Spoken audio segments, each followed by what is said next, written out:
and want to welcome everyone. I'm really glad that you're here. What a great way to kick off our series for honoring Black voices with the wonderful Dr. Mwanza. Just really glad that you're here. We've had an incredible series. We've had so many incredible speakers and stories, and there's been chance to dialogue and just so much room for growth. I see Michaela just came in. She was one of our past speakers. But hey, hi, Michaela. Hi, Michaela. Welcome.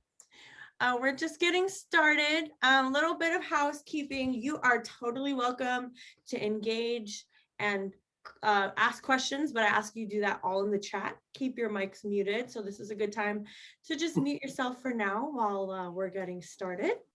And yeah, so welcome to Honoring Black Voices. This is a presentation put on by San Francisco Senior Center by myself and Jill Spizzano.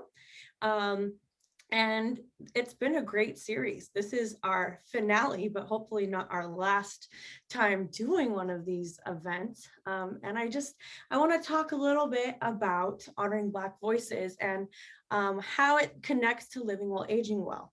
So we've invited, as you know, a series of speakers from the Black community to talk about their experience in life, their triumphs and their struggles, because they're both important for us to keep growing, to keep learning, and to be more aware of the things that the Black community faces so we can be supportive. But yeah, we're just glad that you're here. I'm going to pass it off for a moment to Jill as she talks about living while aging well. So welcome everyone. I'm Jill Spizzano, the Living Well Aging Well Service Coordinator at Aquatic Park Center of the San Francisco Senior Center.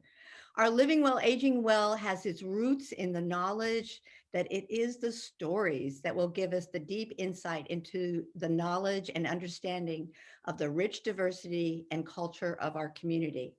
Using the modalities of Living Well, Aging Well, I chose a couple of them today, knowing the presentation that awaits us. So spirituality was one of the first ones. San Francisco Senior Center is a safe, supportive place to experience life's journeys and enrich our purpose for existence. And creative, San Francisco provides a platform for creative expression and inspiration, nurturing our souls. We are so lucky to have Dr. Mwanza. Welcome, everyone.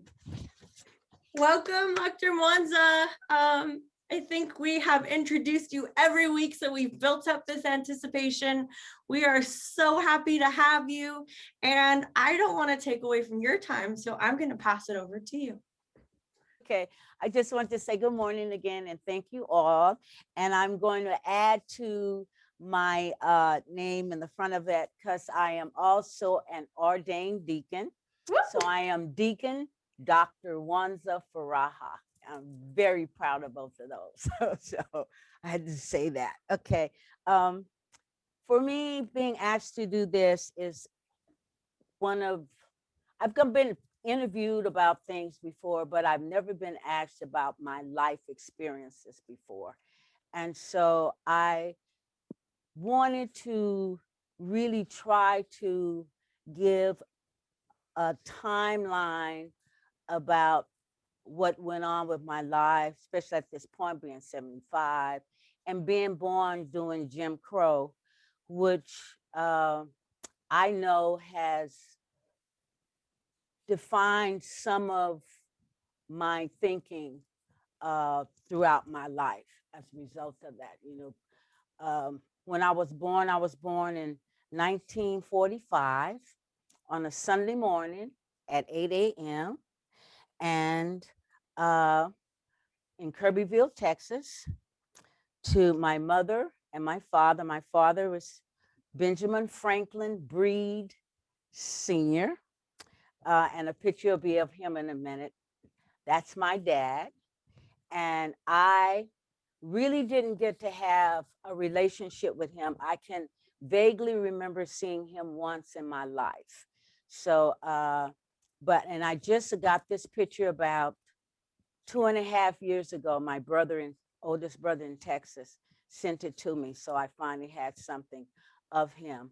My mother, when I was born, my mother had chose, and that's my mother. She was Effie Beatrice Brooks Breed at that time.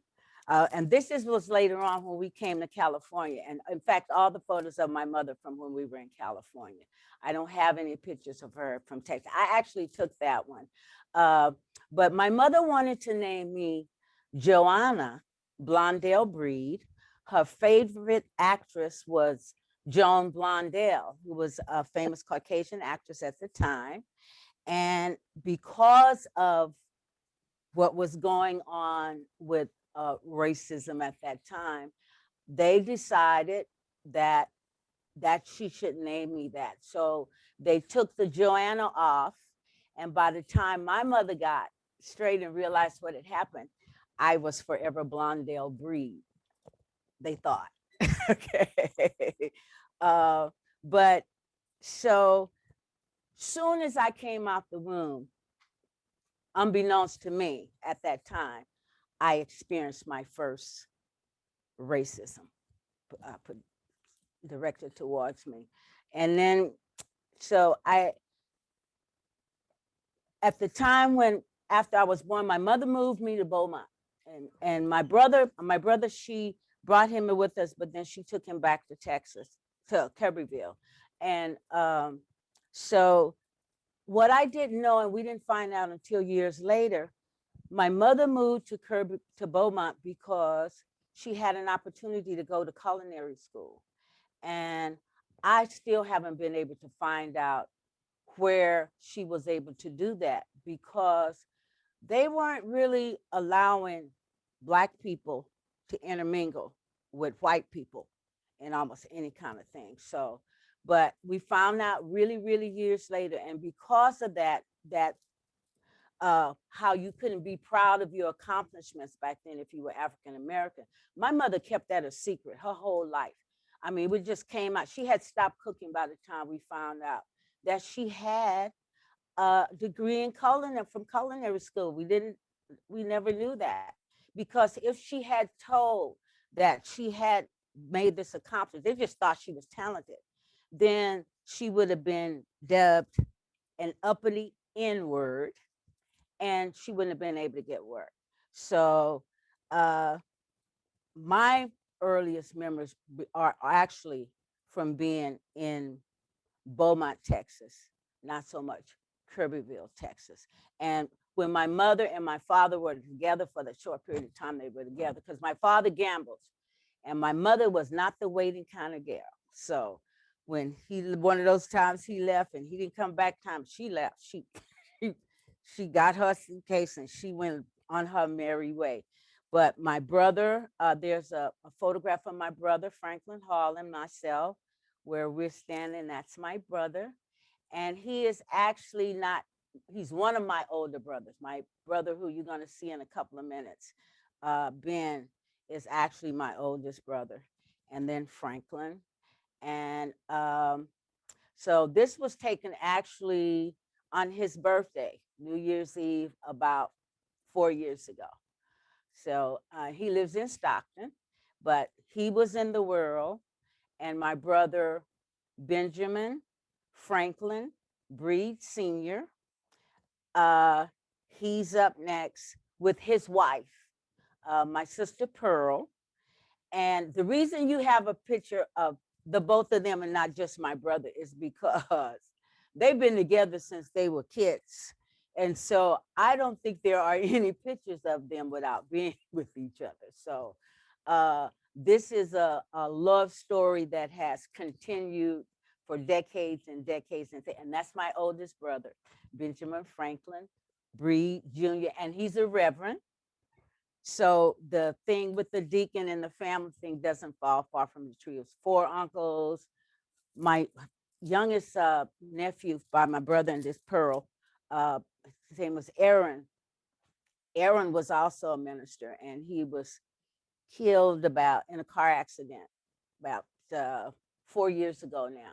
So lots of ministers and deaconesses and deacons in my family. So I know there's another picture coming up, and it's actually of my sister who passed on a couple of years ago. And with her death, I became the matriarch of the Breed family. And that's my sister, Dolores Breed Lofton.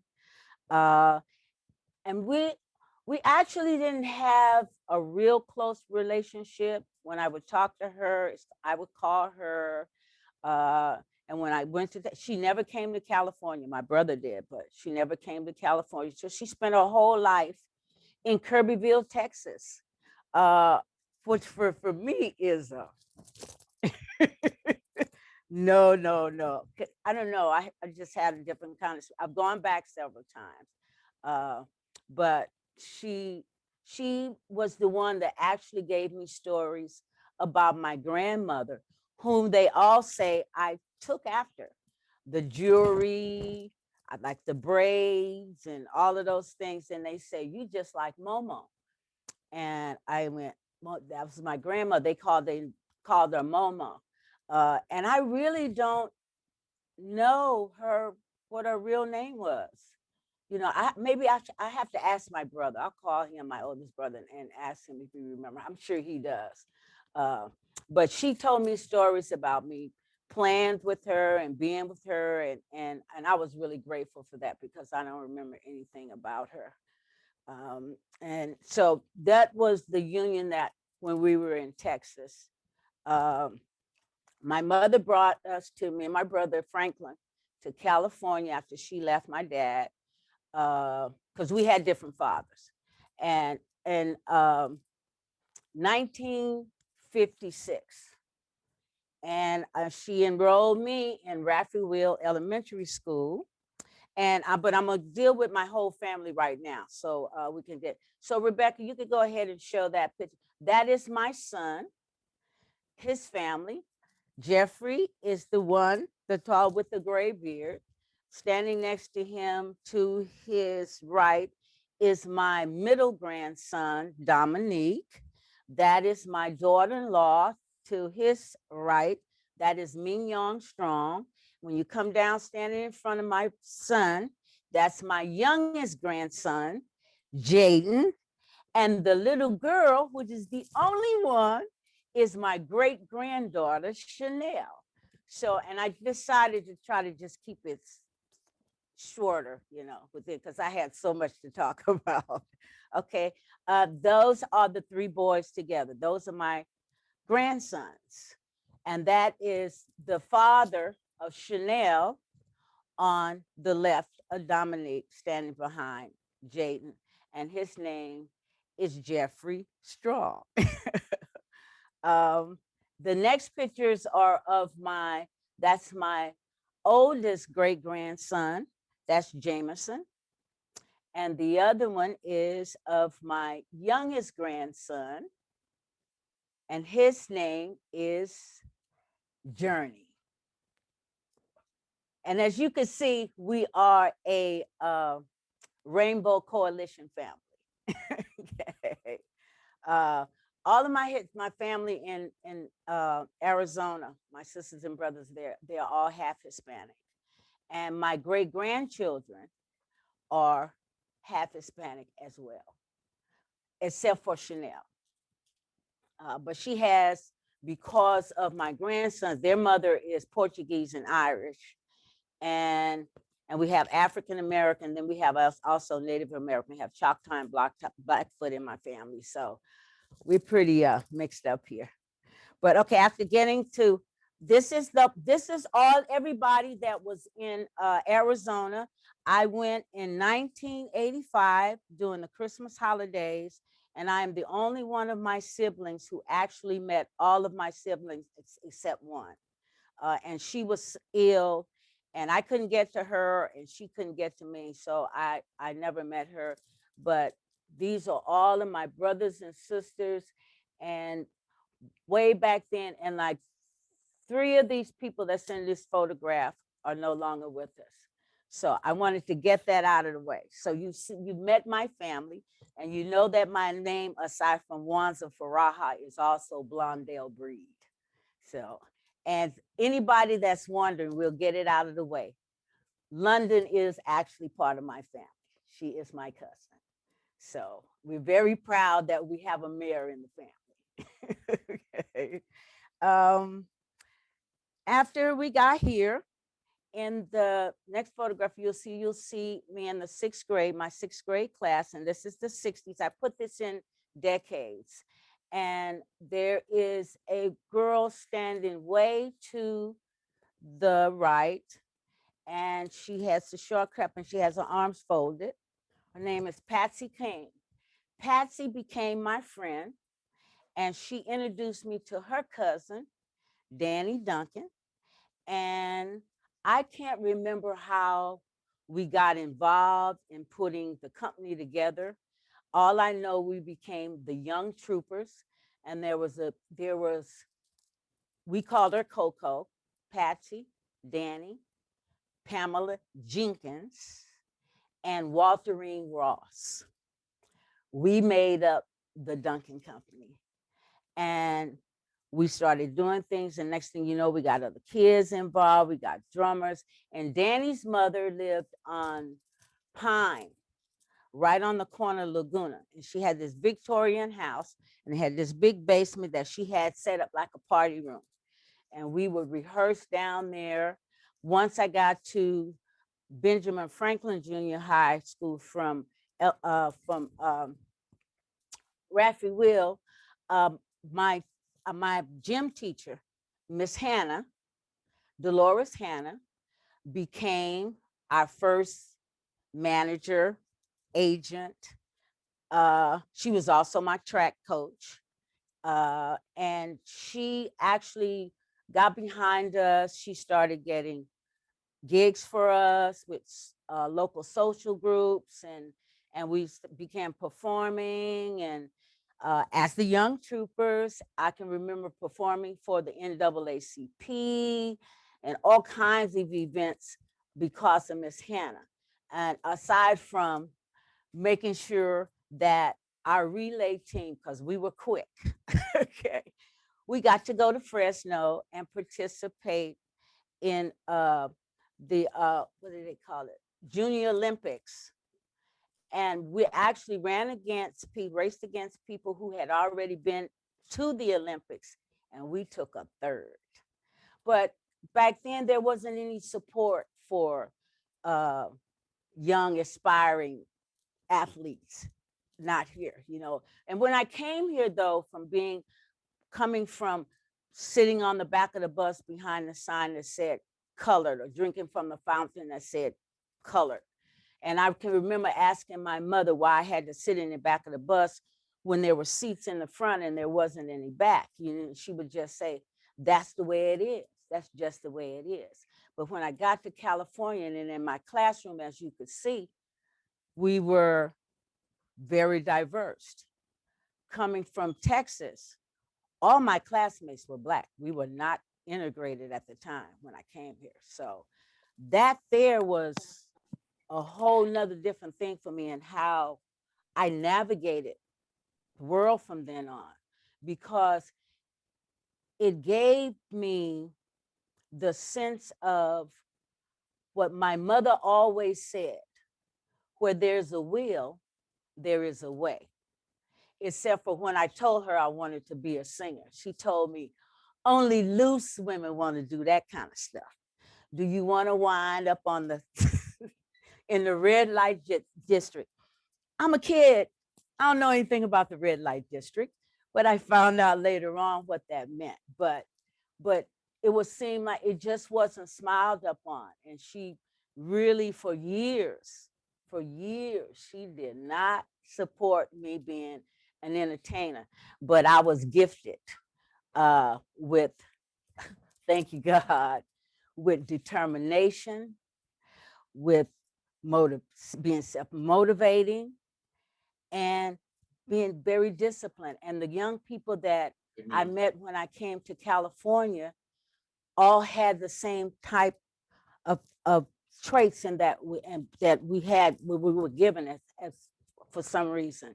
And even though we were all African American, I can remember we never ever once thought, no matter what was going on, we didn't get money from the National Endowment for the Arts or anything like that, but it did, and we never ever thought we were being discriminated on.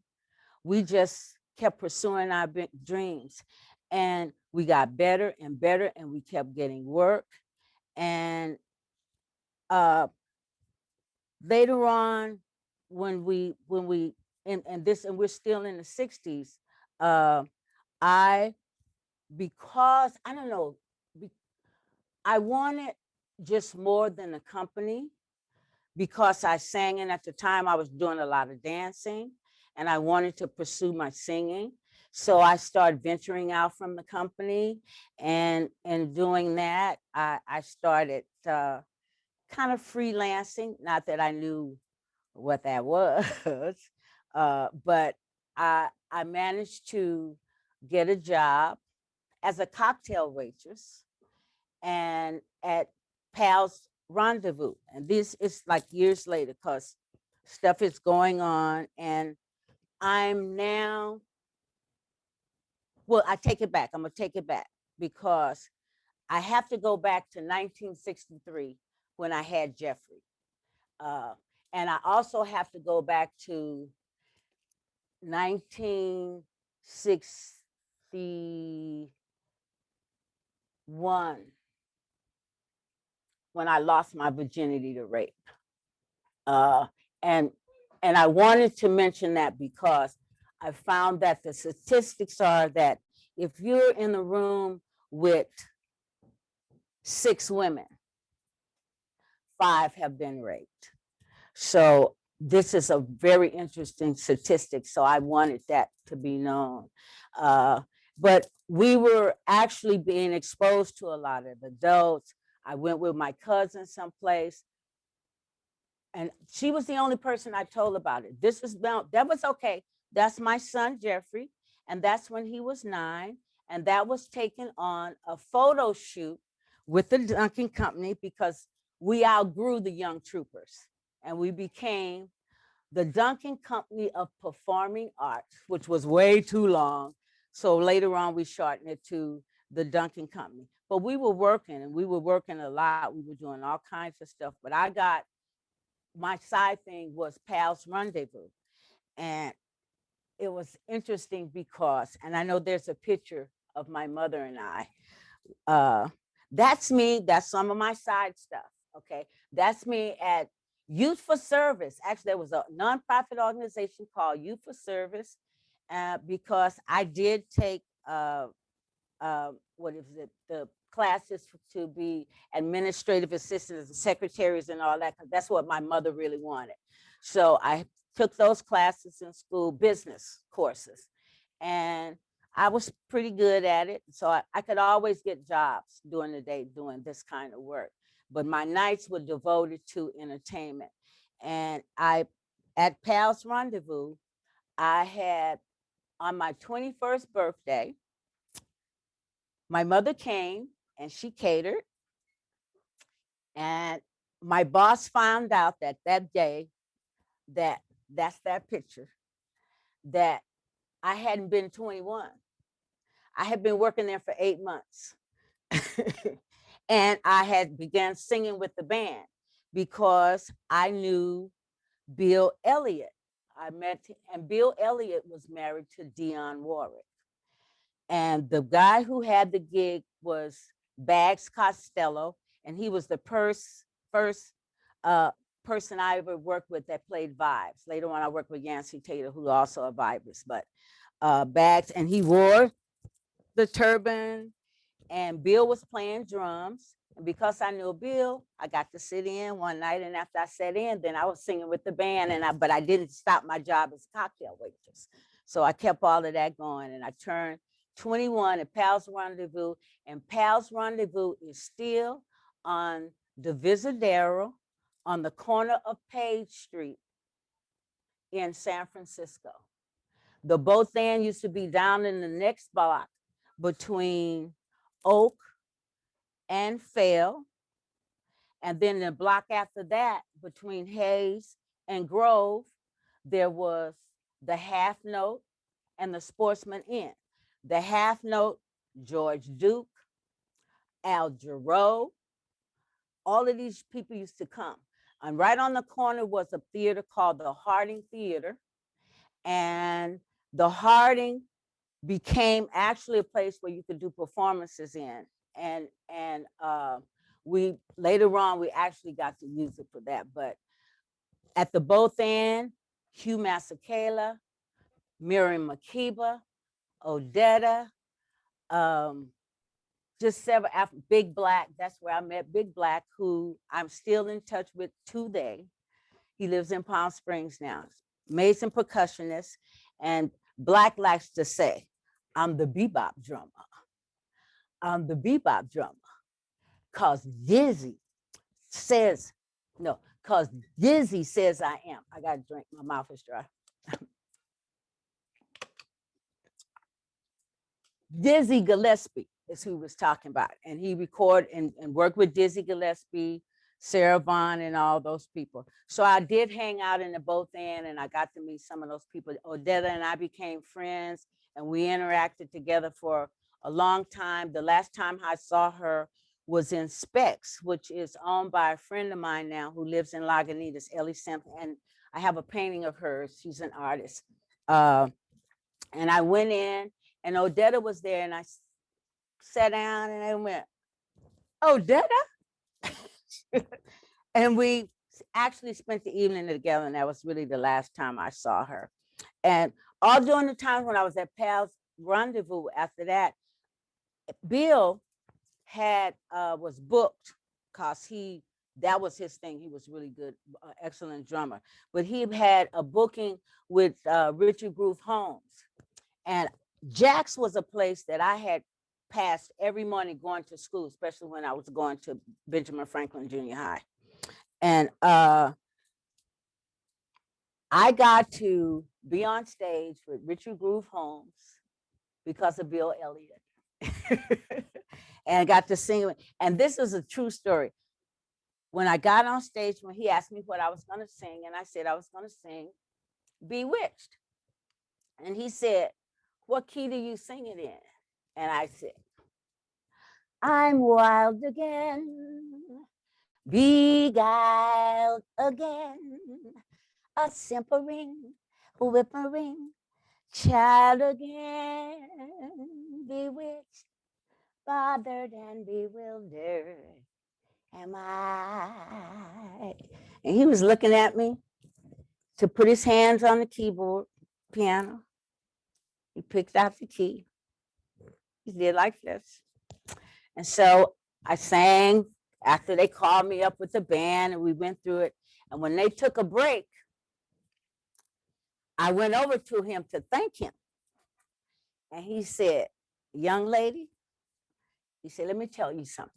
He said, when you get on stage with a professional musician, give them the respect and courtesy to know what key you sing in your song in.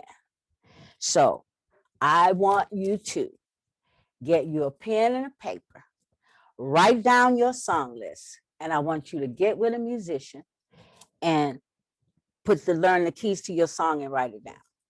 Okay. And I have to go into the future.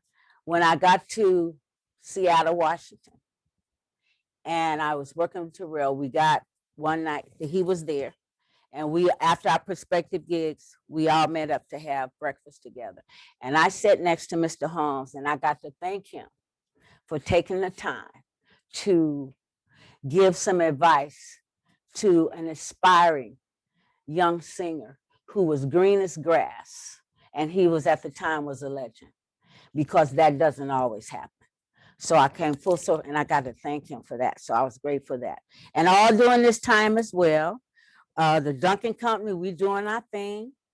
We did Ballet Afro Haiti, Ballet Black, all of these things was going on.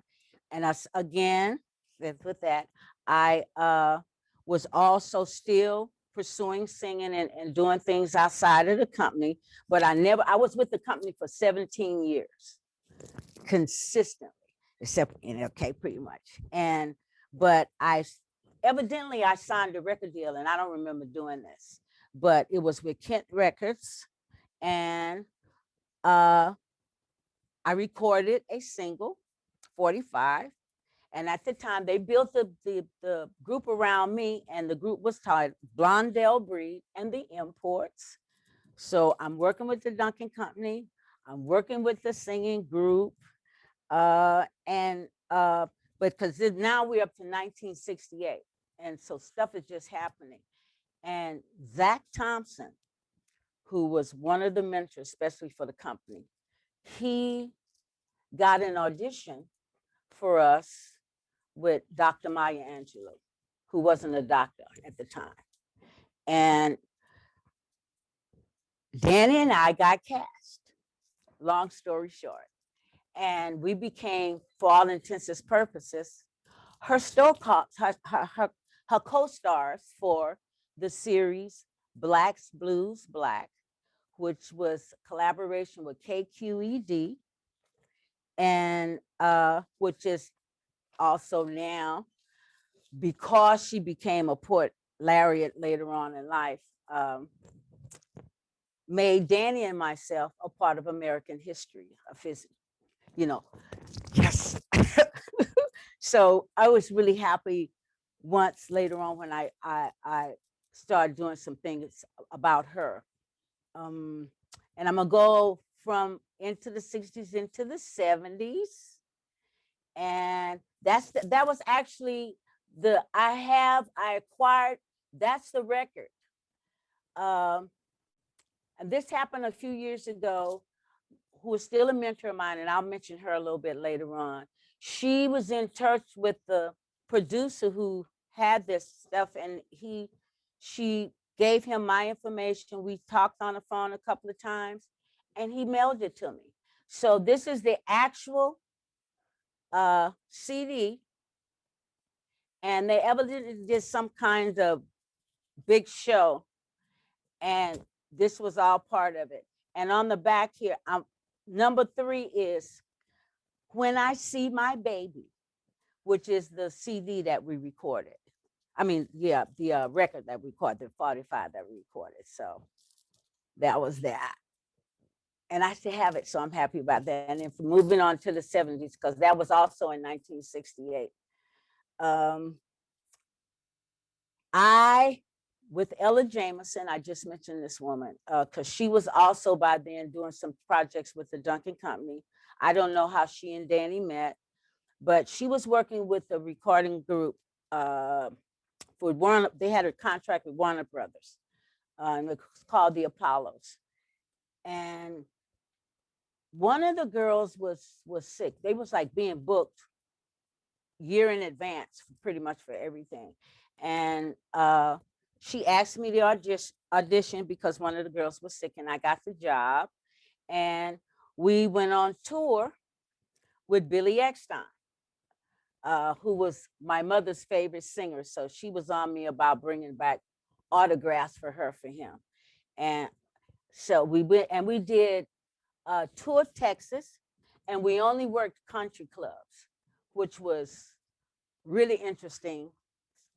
I've worked country clubs, but not a tour, just only that. But so it was eye-opening, and especially going back to Texas and watching him and seeing how celebrities are treated compared to non-celebrities, because he got away with things that another Black person would not have gotten away with.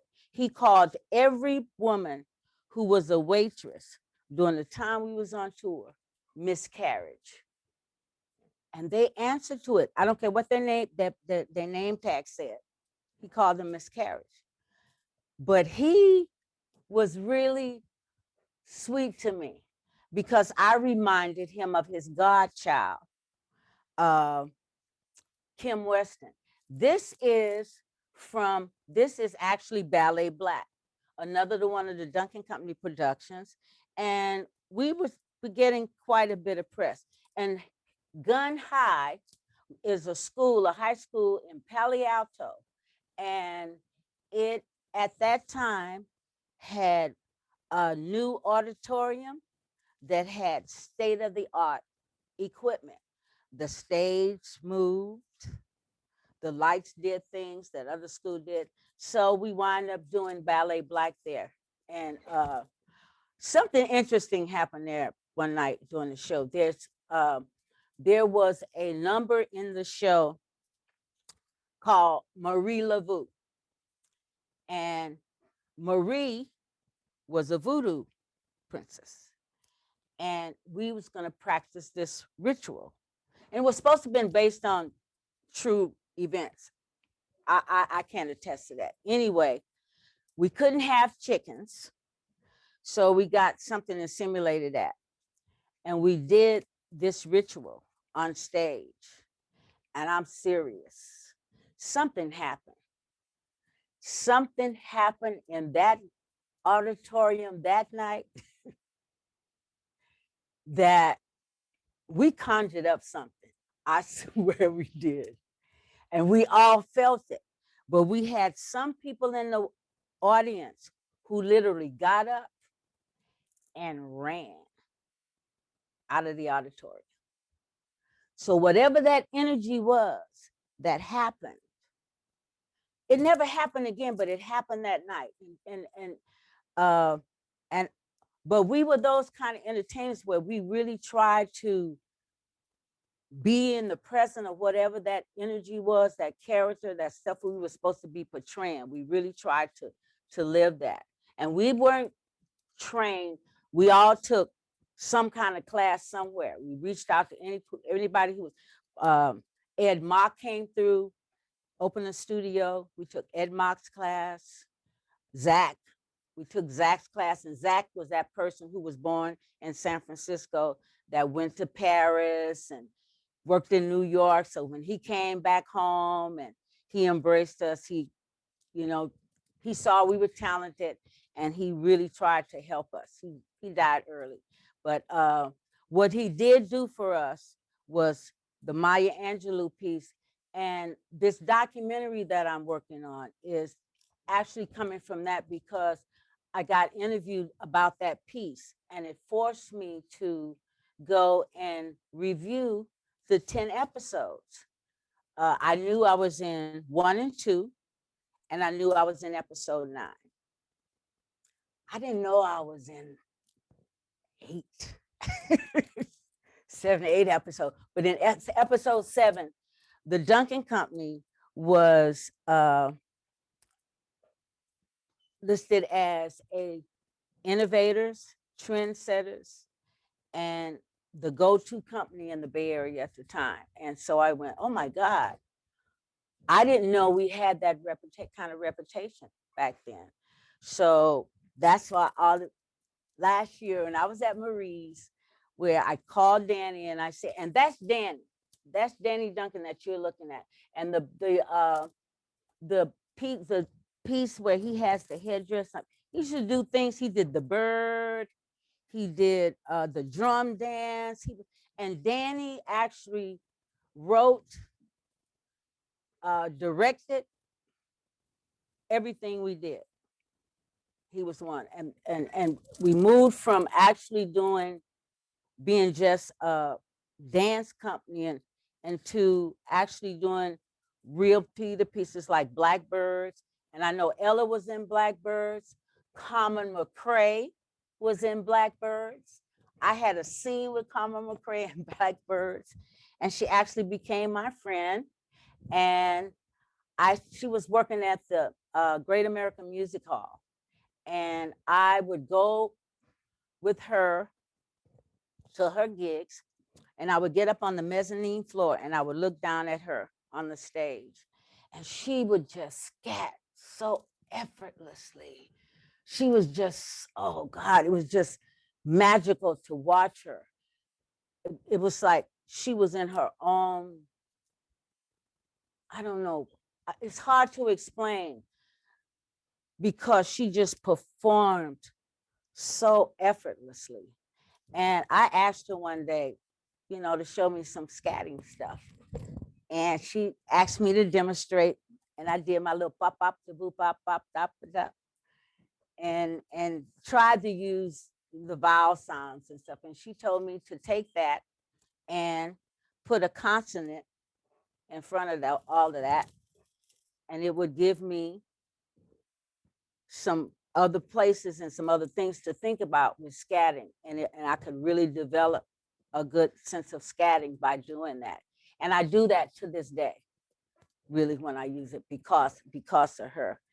And I'm going to go back. We from Ballet Black, we went to Uhuru. Uhuru took us to New York. And first time, it was my first trip to New York.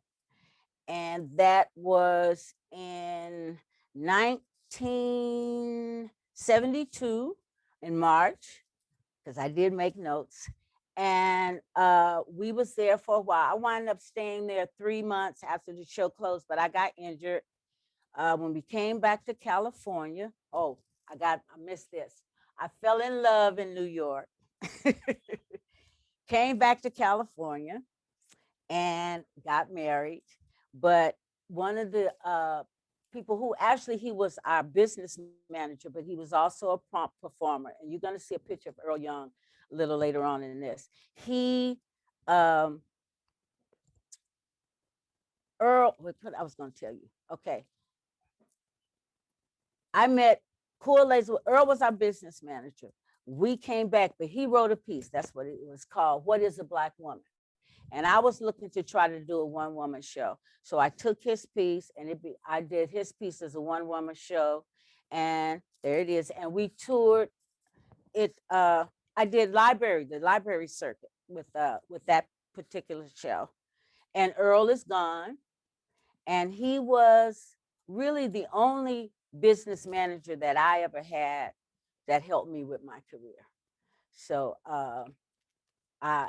he's forever with me. And he taught me what I know and how I handle my business today, all of those things. And I didn't know how much I had learned until I had to do it for myself. When he would have business meetings for me, he would always take me. And I wouldn't say anything, but I was there to observe. And when he passed away and I had to handle my business for myself, I realized he taught me a lot. I'm forever grateful to him. I'm coming on back, same time. We got back, Correlates and I married. My brother, who was also in the company, that's Lazima, but also known as Raymond Wade. We formed L&M, and that's the Cabaret After Dark, which was part of the Playboy chain. Hugh Hefner still owned it at the time. We got a gig in there and did a show there. That's actually I was doing all of this stuff pretty much at the same time. I'm in Los Angeles now and going to LA. And we did, because I worked with Sun Ra in San Francisco, they did the movie Space is the Place, which you can actually go online and see. It's online. I Googled it the other day. Which was supposed to be kind of about his life. But I got cast as a dancer, and this is actually on set. And I did filming in LA, not in San Francisco, but it was also filmed in Los Angeles. And Space is the Place I have the date here somewhere in 1974. So 72, 71, 72, 73, 74, 75, I was working.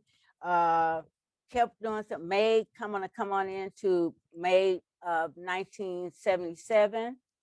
And I had, because I was always trying to learn as much as I could about the industry, I took a class at New College of California. And this was actually my final. And you had to do a production. I took production management for this. And so I had to create a production and I couldn't direct it. So another friend of mine directed it, but I had to put all the pieces together. And as you could see, it was titled Black Voices. And this was May 5th, 1977. So I found it very interesting that I'm on a presentation for honoring Black voices. And I did a piece called Black Voices. So I had to share that. I really had to share that. This is after my divorce. I met Adam Cole and I moved to Walnut Creek. And Adam and I, we started working together and we became A&M and worked a lot. But he also introduced me to Nancy Wilson. And Nancy had married Reverend Wiley Burton, and they had embarked on a adventure to create a version of the Bible and have all the illustrations be African American. And so I actually still have my Bible, but I had a really huge network of folks. So they solicit me to help them sell the Bible. And I still have family members that still have the Bible, but it actually gave me an opportunity to spend some time with her. I got to tell her that she had been my inspiration to sing, especially as jazz vocalist. When she did the album with Cannonball Adderley, and she's on the cover in that yellow knit dress. Oh my God. I said, I want to be her when I grow up. So I've been really blessed and fortunate in that people who have mentored me, even when they didn't realize when I had met them, some of those people I did get to meet in my life. And Nancy Wilson was one of those people. The last time I saw her was in New York at the IAJE conference, and she was mistress of ceremony. I didn't get to spend any time with her there, but I got to actually see her. And I found out when she passed away, she really wasn't that far from me because I was in Palm Springs. So fond memories of those times. And then I also was working with a group called the Northern Nevada Black Awareness Society. And because someone, I'm not going to say who, didn't come through with being hired for a Black History celebration in Reno, I got a call from one of the women who was actually handling entertainment for me. And she was a friend. She was the sister of a friend of mine by the name of Jamal. And Jamal gave her my name because he told her that I could help her get a show for that theater that they had already booked. They was getting ready to start promo. And I called some friends and we put a show together and we went up and did it.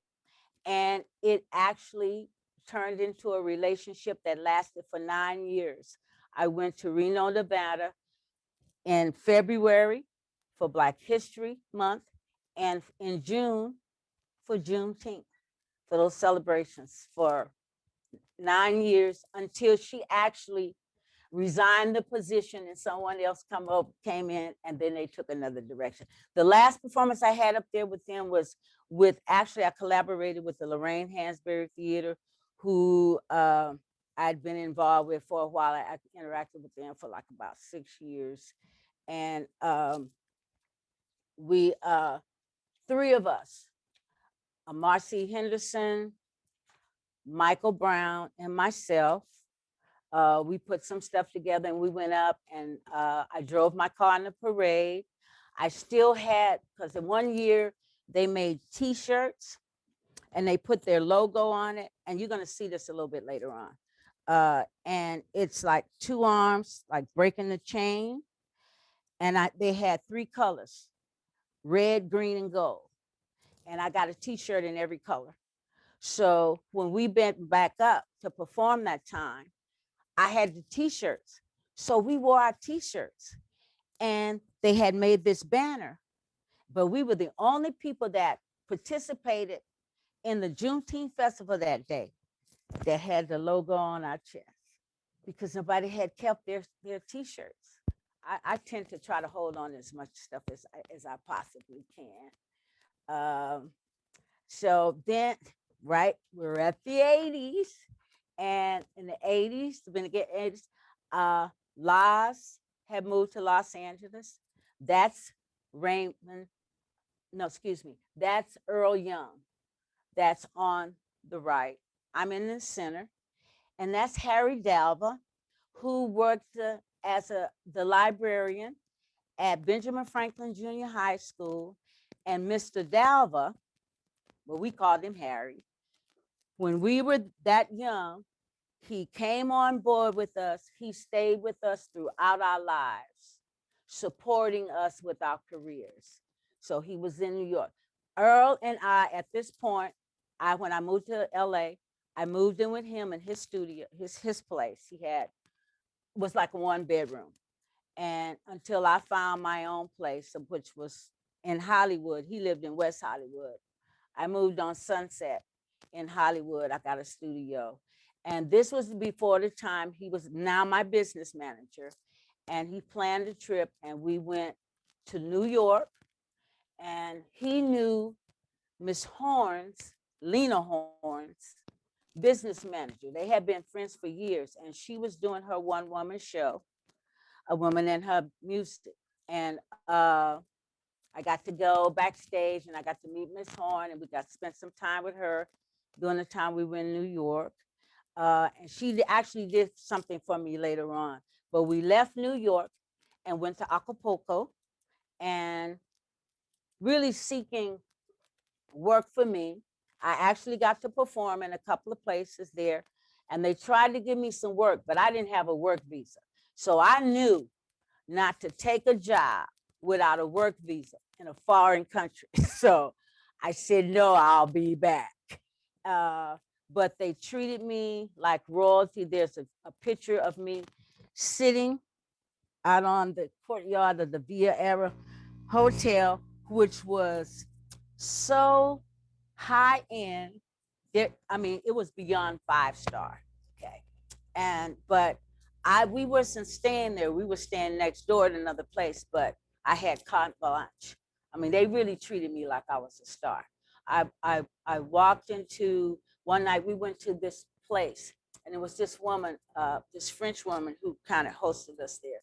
And I can't remember her name right now. But we went to this place, and it was, I mean, huge, and it was packed. I mean, packed.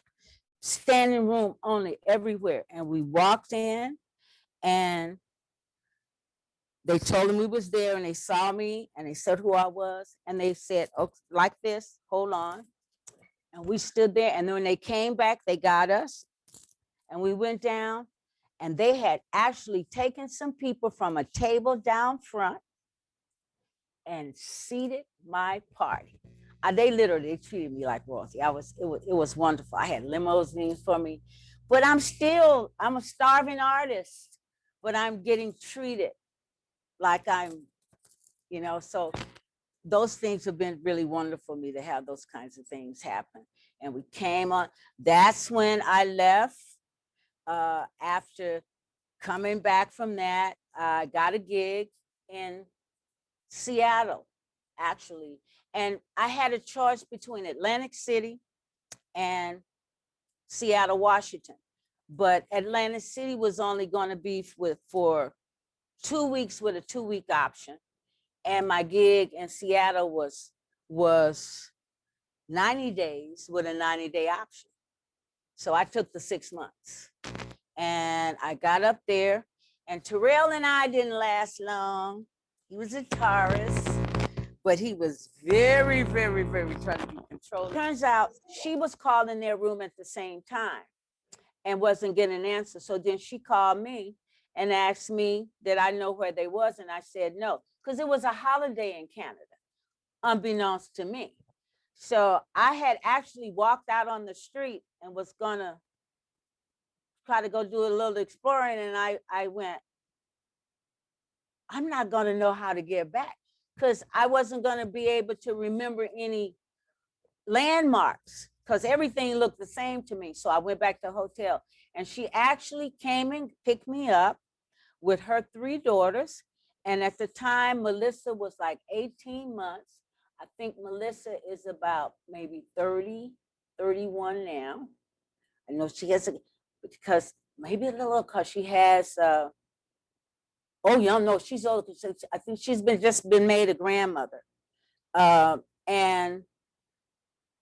I met her parents. They took me golfing. They called California, my mother, because it was a holiday there, and told my mother not to worry about me because I was in good hands in Canada. And we have been family ever since.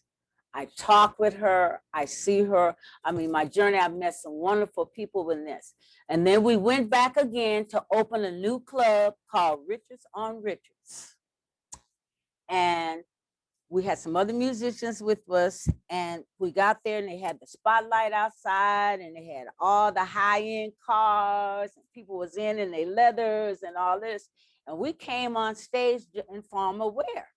So the owner of the establishment, after we did our show that night, said to dress down because they was more casual and all of this. And so all of us other band members, we did that. And Terrell walked on stage in a tuxedo with a ruffled shirt and all this stuff, and told them what they couldn't make him do, and and we got fired. We got fired, and our contract read that if we got fired, we wouldn't get paid. Well, there was two of us had gone to Canada knowing we was gonna get paid, and we was pretty broke. So we were truly upset. But the owner was really a gentleman. He was a really good guy. He paid us. He didn't make us suffer for Terrell. And so I quit. I didn't work with him any longer, and I started out on my own. And I had worked enough with him that I actually was able to, had built a little reputation, and I picked up a gig at this place called the Nutcracker. And this is the entertainment section of a paper called the Facts newspaper. And it, I don't remember, it just says Mr. Johnson, but I don't remember his first name now, came and did review on me and went back and did this article, and it was good. And what was nice was though that I kept the job at the Nutcracker for a really long time. I didn't work late nights anymore because I didn't have to, and I had my son with me, so it worked out really good. And I was working. I'm not sure if I have a picture of the musician that was working with me at that time, Michael McClellan. No, that's at Passans. That's further back. Okay, this is what happened was the Facts newspaper wanted to hire another reporter to work the entertainment circuit in Seattle. And at that time, when you did articles, you had to know how to later type for your stories. And I knew how to lay type from doing some volunteer work at an advertisement agency in San Francisco on B Street, so that we can get our advertisement and promotions for the Dunkin' Company. So I would go, I mean, the story is just, there's so much, my life is just, when I started doing this, there's so many things that I had to choose from. So I'm going back. So, but because I learned how to lay type, I got the job. And what you're looking at is my byline. And I did, I actually covered the youth, and it should be on there in this youth something, I forget what it's called now. But this is actually the newspaper, and I have the whole newspaper of me, and I have like about 6 articles that I wrote for the paper while I was there. And that was kind of it. I came back here in '84 to go to the Olympics, and was planning to go back to Seattle and never really got back. So I thank God I brought some of this stuff with me. And when I came back, that the one you just showed, Rebecca, of the company, that was, yes, I got cast in Billy's song. And this was a production, and we weren't being called the Duncan Company any longer. And I found out Gene Price actually, that reporter, actually did a lot of articles on productions that Danny and people in the company did. And I found a reason he's not with us any longer. He's gone. He was down south. But the woman you see in the middle, that's Ella Jameson. And she is the one I went with to on tour with Billy Eckstine. We also did which is going to show up, a tour of the Orient together. But we did Billy's song, and Billy's song actually, for all intents and purposes, was a hit production. I mean, it ran over a period of time. Different theaters was played at, shown at, and we performed at, and lots of people wrote about it. Lots of reporters wrote about it. I have like 7 or 8 newspaper articles about this production. And the young lady that's standing on Ella's left, that's Cindy Herron. Cindy Herron is with the vocal group called In Vogue. Okay, y'all know some of you'll know who In Vogue is. And Danny actually wrote this production with her in mind, which helped to launch her career and to take her on to, I mean, she's in fact, her group, they just did a special on OWN and Lifetime. So they're doing really well. So Danny touched a lot of people, including me. And from that, we went on to, and this was my gig at Passans. This is one of my freelance gigs. The gentleman you see in the dreads, we're still friends today. He's one of the most amazing saxophonists I've ever met. His name is Richard Howell. He lives in Mill Valley. And the guy, I wish I knew where the bass player that's sitting back there. There's actually 2 pictures that I put together from this, so you can see the rest of the band. I don't know where Art Love is. I'm still in touch with the drummer. And I don't remember the keyboard player's name. But Claremont, I'm still in touch with those 2 of the guys there. And we're still in the business. So that, and actually that was my birthday. That was actually my birthday. And there's tons of pictures from that day. But I worked Passans a lot, and Passans was on Union. And it was between, if I remember correctly, between Laguna and Buchanan, if I remember correctly. It could have been a little bit further up, but it definitely was on Union. And this just is to show you there was so many venues that where musicians could work. There was a place out on Valencia, and I can't think of this trumpet player's name. If I could call his name, you would know who he is because he's famous. Worked out there, and then there was another little place that was down the street from Jack's that you went downstairs into, and you worked there. There was the Playpen. There was the Texas Playhouse. The Texas Playhouse was really small. And what I remember about the Texas Playhouse, and this was on Fillmore Street, between Pine and Bush, I think, up on the corner. And it had a bar. The bar was encased in silver dollars. It was thousands of dollars in this bar. And there was also a motorcycle hanging. I can't remember the guy who owned this place. Mounted on the wall. And the motorcycle had been James Dean. So really pretty. So then there was Minnie's Can Do. Minnie was African-American. She was also on Fillmore. Then you came on down, and there was something else there, but later on it became the Boom Boom Room, but it wasn't the Boom Boom Room then. The Fillmore Auditorium was at Gary and Fillmore, and everybody was coming through. That's where I saw James Brown. That's where we saw, what's his name? Mother, Mother, there's too many of us crying. I can't think of his name right now, but you know who I'm talking about. Him, his father killed him. Them, And then later on, that became the mosque. But all the way down, then it was a little bit further down, up on Hay Street. Hay Street had between Fillmore and Steiner was a place to work. And then when you got up in the Haight-Ashbury, there was places up there, and I can't remember all the names because I worked so many doggone places around the city. And then out in, there was this, oh, it's a famous, oh, and it closed not too long ago. There was the Monte Carlo.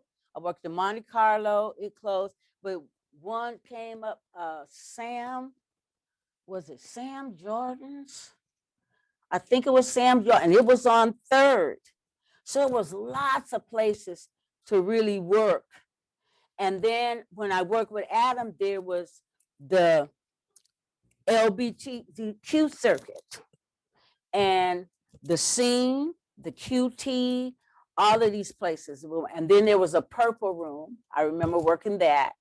So I got to work a lot. And then I went into the 90s, and I'm gonna try to hurry up because I know I'm flowery. And I formed my first production company. And I did my first production. I collaborated with a company called New Traditions Theater Company, and they had just gotten copywritten and all this stuff. And I had met this young writer. I wrote on the name of Amaret, but his name is Larry Allen. I'm still in touch with Larry, and he did this play about Malcolm X. And we actually did it at the Pacific Jewish Theater in Berkeley. And Michael Seidner, because DJ, the artistic director for the company, was Caucasian, Jewish. I knew that the Nation of Islam and a bunch of African-American people would be upset if this woman directed this piece. So she got to direct, but she had to have Michael Seidner as her assistant director. And so that way we squashed out things. And I'm gonna tell you, the Nation of Islam, they showed up. I was shocked. They showed up. And I guess they wanted to know what he said was going to say about them and their whole relationship with Malcolm X. In fact, every time we did this piece, they showed up. And I produced it again out at the old Opera House on 3rd. And this is what I didn't know, because I wasn't the one who really wanted to do it there, because I had relatives that lived in the Bayview at the time, and that area right there wasn't safe. And so I tried to talk him out of it. But what happened is that the Nation of Islam, and had I known they were going to do this, then I think we'd have had a much better argument. They cordoned off, I don't know how many blocks they did, but nothing moved. There wasn't any dope dealing going on, changing the hands. There wasn't any fighting going on. There wasn't any noise making going on. I mean, they literally cleared that area. And then they showed up at the performance, and they were in there. And I spoke to one of them later on. I said, I wish you had told me that you were going to do security. Oh boy, because you guys know how to handle some security. Because I didn't feel comfortable. So I knew, like, people, I was going to feel comfortable, even though this was a historical building and all those kinds of things, the surrounding area around it, it really wasn't safe. So, but we got through it and it was good. And then I met a woman from, who was actually a part of a group of people, they call themselves Bay Area Friends of the Schaumburg. And I really was doing some marketing and all those kinds of things. So I joined forces and became the marketing, PR and marketing person for Bay Area Friends of the Schaumburg. And this is a program from the commemoration of the new wing that they built in New York. So I got to go back east for the dedication of the new wing. And deal with that, and met Ruby Dee and Ozzie Davis. All of them were on the entertainment committee for the Schaumburg. And we were trying to actually get a chapter in the Bay Area. That's what the goal was. And so when we came back from New York, we put together a thing because we knew we needed to raise money in order to do it. And I think I was the only one in town. I put some stuff together, and we actually did an exhibition of the there's this, it's called the African Legacy in Mexico, and it had come from the Schaumburg, I mean from the Smithsonian. And we did that. This was in New York, and then you're gonna see when she gets the next picture, I think, is of this woman. That's actually a photo from the exhibit, and it was also at the Historical Society's gallery in Building C at Fort Mason. So we took this thing, and the woman who was the director of the San Francisco Historical Society, Mrs. Lane, Danetta Lane, and I actually worked with her as well as her assistant. I came off of something else to work with her to do this. She knew the woman who was formed the Bay Area Friends of the Schaumburg. I can't think of her name right now. She lived out in Daly City, but her daughter was married to, and they was called the chieftain of the Schaumburg, and his name was Howard Dotson. I remember his name, but I can't remember hers right now. And so we actually interacted at his home. So we had a really good time in New York. But this exhibit came, and so it was shown at two places, at the gallery in Building C.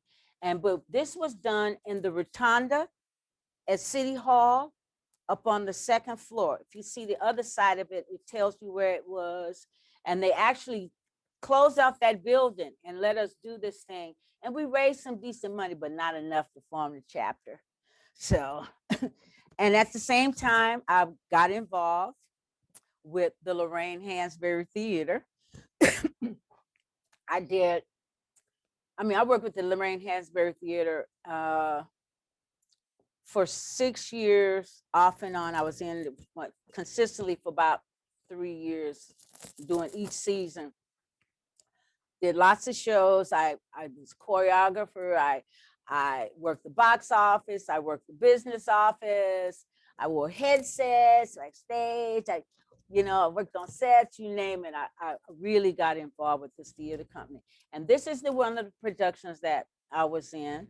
And you'll see Denise Perrier in the center. That's Marcy Henderson, the girl I mentioned earlier, who went to Reno with us too for Juneteenth. And that's me in the green. And we made the cover of FYI during that time. They came out and took pictures of, they didn't take the guys in the cast. They just took us girls. And it was my first time working with Denise. We knew each other. Our paths have been crossing for years, but we finally got to work together on that. And Denise was really a dedicated nightclub vocalist. She stood and sang. So she wasn't used to moving when she sang.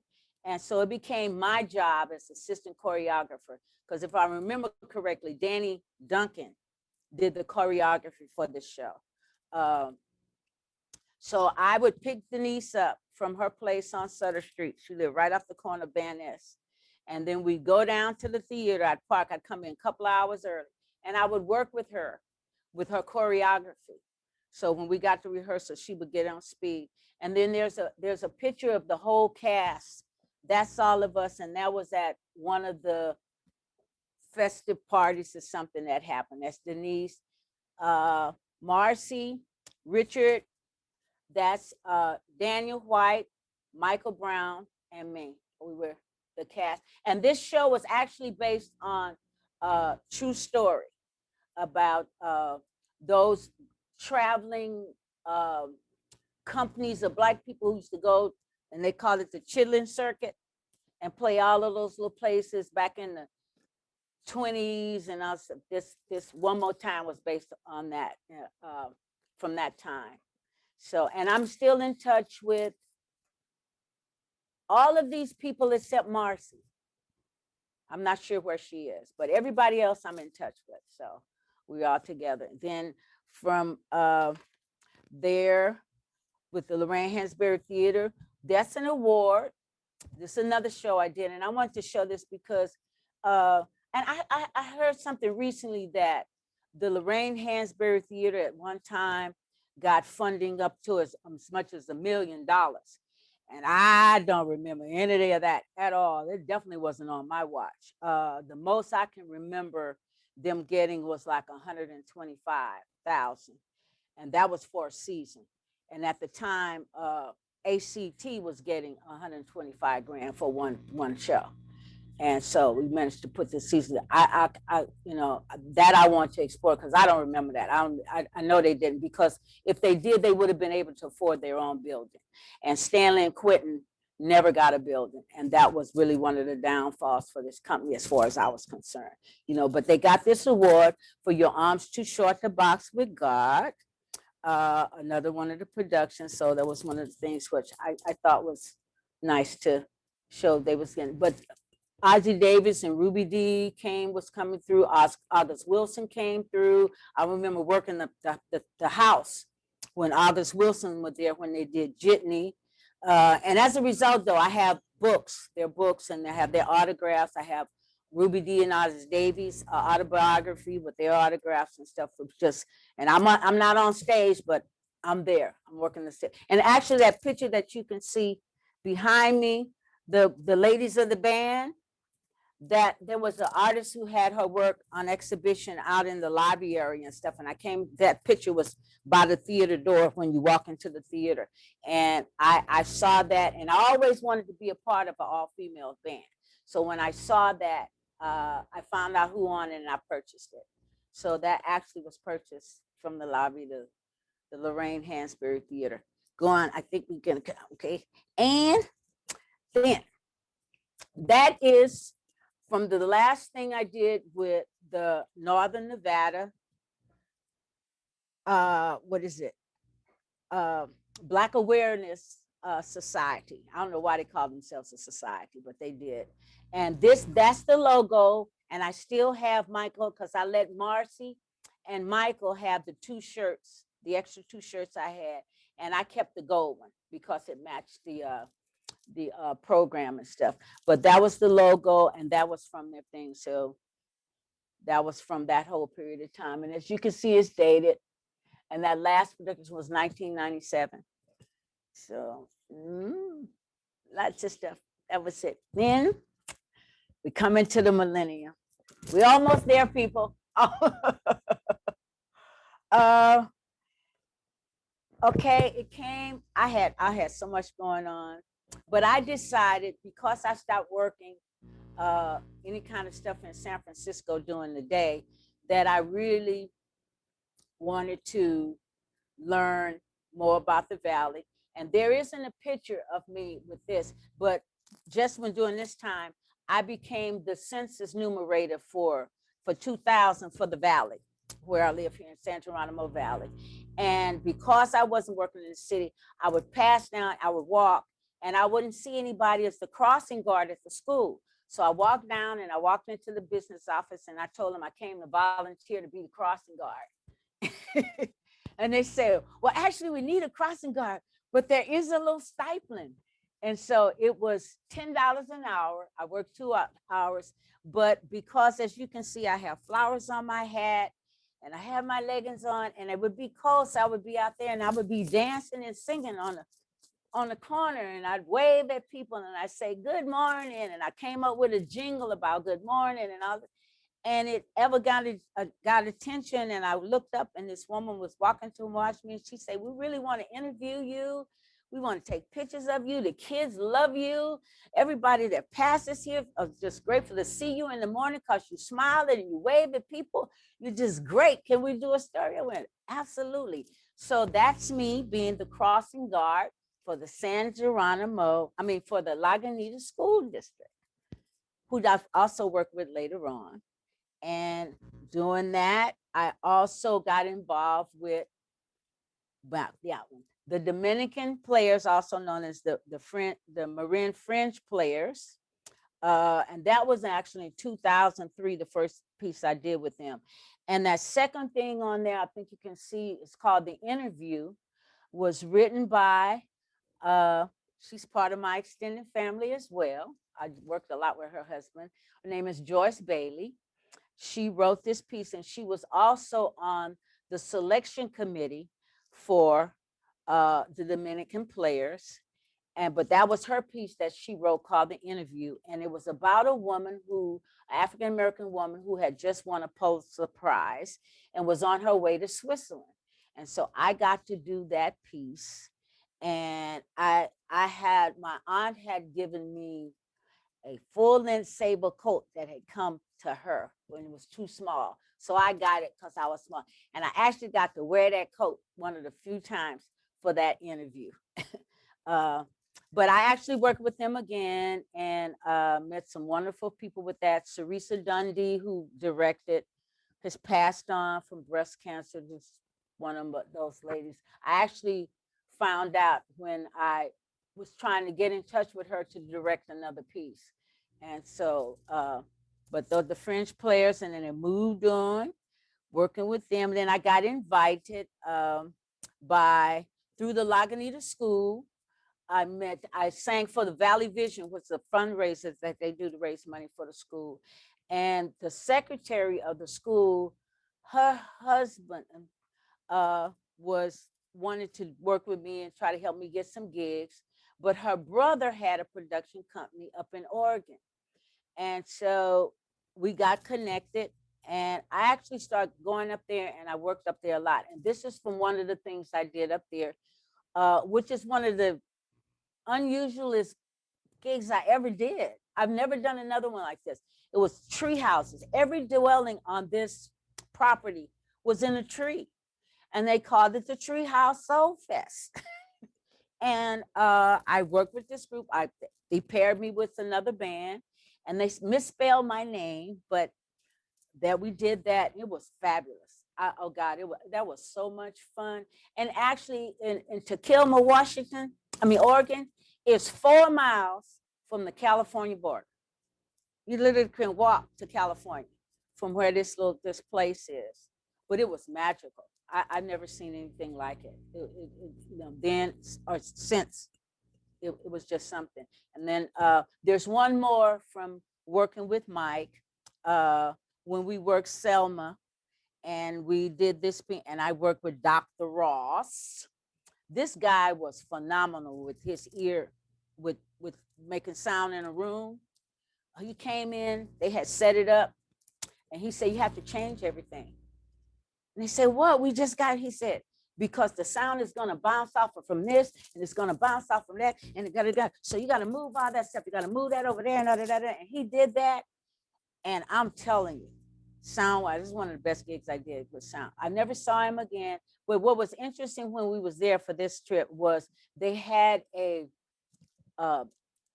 motorcycle bikers convention or something in this place, and there was a beach. There had to be 100,000 bikes. I am not kidding. I saw some of the most beautiful motorcycles I've ever seen in my life, all out through the town. It was in Cave Junction, all of that. I didn't go to Grants Pass on this one. We stayed down on the west end of the state. But it was an interesting gig as well. Huh, Earl? Because Earl was with me. Okay, and then doing that, we did that for 2 years. Then I met Lucky Otis, who is Johnny Otis's Senior's grandson. And Johnny Otis is most famous for hand jive, do that crazy hand jive. But in getting to meet Lucky and know him, I found out he was a phenomenal artist. And he's totally unsung for all of the African-American artists that he discovered. Etta James. We have a young lady here. Her name is Sugar Pie DeSanto. He got her, but I didn't know they were cousins. She and what's the name of cousins? What's his name? Curtis Mayfield. He worked with Jerry Butler, Gene Chandler, Lloyd Price. In fact, when we did this festival that day, and the Family Music Festival he founded the music festival. And when it first was founded, it was called the Beans and Rice Festival. And they changed it to the Family Music Festival. It's down in San Dimas, which is just right outside of Los Angeles. So we went there, and Larry James was on guitar. Tony Mayfield was playing congas, and Tony got to interact with those guys, and they got to tell him about how his father had written songs for all of the people who was on the stage with us that day. And so Tony had to have a moment, but I had actually worked with his father at the Harding Theater when we started a group called Artist Roundtable. And Curtis came, we did a fundraiser, and George Duke, who was part of that, asked Curtis Mayfield to open for us and be a headliner for us that day at the Harding Theater. We packed the place. Curtis was phenomenal, but he brought Tony with him that day. And when he walked into you have these motorhomes, these huge motorhomes that they use for your dressing rooms and stuff. He came in, he looked at me, and he went, you look familiar. I think I know you. And I told him, I said, well, I've been around in the Bay Area for a long time, and I did some stuff. I said, but I said, but you were so little, I don't think you would remember anything like this. I said, but we did a big show at the Harding Theater one time, and your father brought you, and it was like all day thing, and you hung out with us. He said, you one of them ladies from the community. That's how come I know you. So, and Tony and I have since worked again together on a piece actually my brother put together, and he still lives in the Bay Area, and he calls himself the $1 Million Hands and other stuff. Larry James is still around too. Mike Skinner is really a guy. We both born the same day, and Mike is a Bay Area celebrity. He plays at the Sausalito Cruising Club. He plays all around the area. I hate that the No Name bar closed because Mike, but he played there. But Mike and I, we always communicate on our birthdays. So I'm still in touch with Lucky. We're still doing it. Then stuff happened, and we became a part of the foreclosure war. And I was in it pretty much and not of it, because I didn't have anything in my name, but I had people I knew that were. And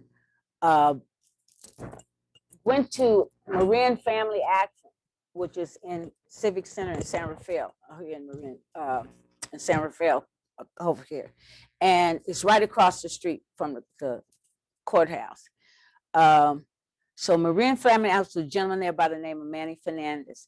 And Manny took on the fight because he was there for affordable housing. But so many people were coming through the door asking for help on how to save their homes. So he got involved with that. And it was like 3 or 4 of us who met, and I got to meet Manny. And I'm sitting in on this meeting, and they need money for attorney's fees. And so me having a huge pool of musicians and singers and stuff at my disposal, I said, look, I can bring entertainers and stuff. Manny said, I can get the amphitheater in Nevada. And so we planned it right then. We came up with a date, and we put the logistics together. And I was the entertainment and the event coordinator for this project. And I also was a performer. And it brought in 25 grand and helped some people out with their homes. And it started out, and I actually still have my business card because we compiled so much information doing this, that the board of supervisors for Marin County gave 7 of us business cards as housing activists for foreclosure issues. And we started out with Don't Get Mad, Get Even. And then we changed the name for this to Families Fighting Foreclosure. and I still have the practice, the program. That thing is like 40 something pages long. I mean, it was so, because it was just an all-day event. We had kids, we had 15 acts with children. Everybody I knew came on board. Richard Howell, David Sturden from the Medicine Ball Band. Bianca, I think, came. Didn't Lady Bianca, did she show up that day? I think she did. But all of these people showed up and gave their talents. This brother who is a poet, I forget his name, this dance company group that I know, Ramona, she had a line dancing company. They came over. I mean, it was just a thing. And then we had representation from Channel 2, CBS Frontline, they were there. And they did a whole bunch of things, on which we never could get the footage. All the media, Marin, the IJ, I mean, all the newspapers came, and we got a really lot of support. We had vendors who showed up, upper crust, just a lot of people from the community, businesses who joined forces with us, brought their stuff, and it turned out to be something, and it's one of my most proudest moments. It really is. It really is. So then I'm grateful, and we're gonna continue on to, then, because I no longer had Adam Fepe Enterprises, and I'm not going to even tell you what it means, it doesn't matter anymore. I formed my second production company, Cabaret Underground, which I'm still using and dealing with today. And I did my first production under that name at the famous Project Arto building in San Francisco, and a gallery there called the Field Deal Gallery. And it was a variety show. And I included some of my friends plus myself, a keyboard player that I knew, and his wife. She wasn't his wife at the time, but she became his wife later on. She did this thing, and she had 3 pieces, and it was the soccer mom. She did a thing on whoever was president at the time. I can't remember now. And something else she did.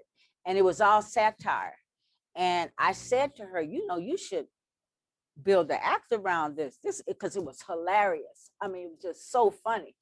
And she took me up on the offer, and they did that. And they live now down, I think it's North Carolina, someplace. They moved down south recently, not too long ago.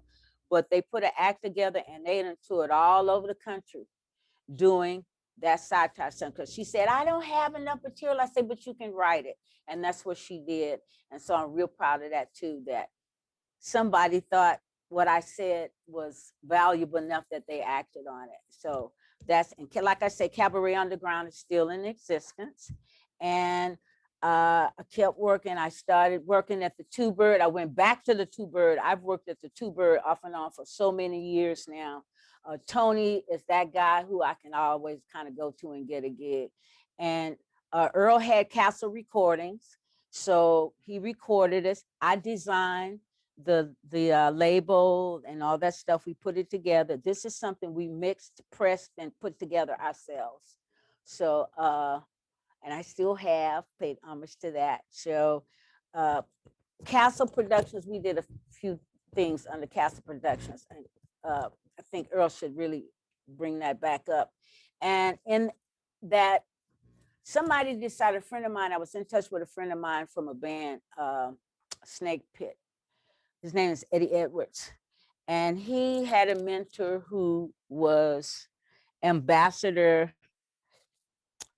I think it's Uganda, but don't quote me on that because I really can't remember well. But he was on the board for a university or college or something. And I pitched an idea to them about our experiences, maybe putting something together so we could do workshops in the educational system. And he ran it past him, and he asked him, did I have a doctorate? And told him, no, I don't think so. So he said, she needs a doctorate to do that. Tell her to send me her resume and all her information and stuff, and we'll make it happen. And I did, and they did. So I received an honorary doctorate. This actually, that's not it. That is from when I was doing the Maya Angelou piece. And I think that's an article from the Point Reyes Light, which all happened really around the same time. And it's kind of came that it kind of catapulted onto that, because I talked to him, and then Dr. Angelou passed, and the opportunity came to do something to honor Black History Month and all this stuff. So I said, okay, let's do it.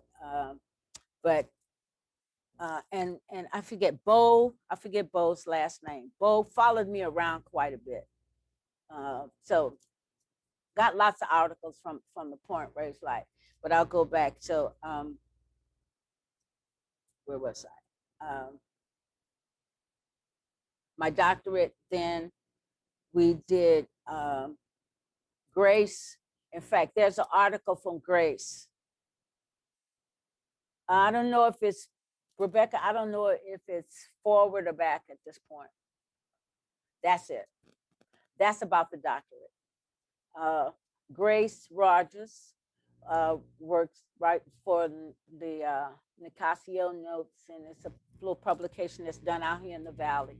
But we're also, we go to the same church. She is a friend, but she's a writer. And so she decided when I got my doctorate to do something that was, you know, to let the Valley know, the community know that I had received this. I was 69, so it was a kind of long time coming, but I'm happy that it happened. So they always say better late than never. And somebody recognizes you, you're happy for that. So, and I'm grateful for Grace for wanting to do that. And I was working at the Two Bird. So I'm actually standing outside the Two Bird Cafe with that doctorate in my hand. And a gentleman by the name of Joe Sharp, who also goes to church with me, and I think is an elder in the church, took the photograph, and she did the picture. We getting there. Then I did the show. This was me and Michael. I'm working with him there at the Two Bird. That's Michael McQuilkin on the photo, and he lives down next town over from me, and we still work together. You're gonna see, I think, do I have a flyer about him with the Family Music Hour? But he was the force behind that. And Michael and I work together quite a bit. We're not working now because of COVID. So, and I know there's a picture. In fact, there's a picture of Suzanne Joyce, who is on the Zoom with her daughter, Amy, where we are doing the holiday party for Cedars of Marin, which is an organization that I volunteer for and have for a good while now, and I love doing it. And I started, Michael and I, and his son, Alexander McQuilkin, who has Down syndrome, also performs with us when we do the holiday parties for Cedars of Marin. And I see her nodding her head. And that's Amy. That's for those of you that can see her. Wave, Amy. That's Amy. That is my daughter from another mother. I absolutely adore her.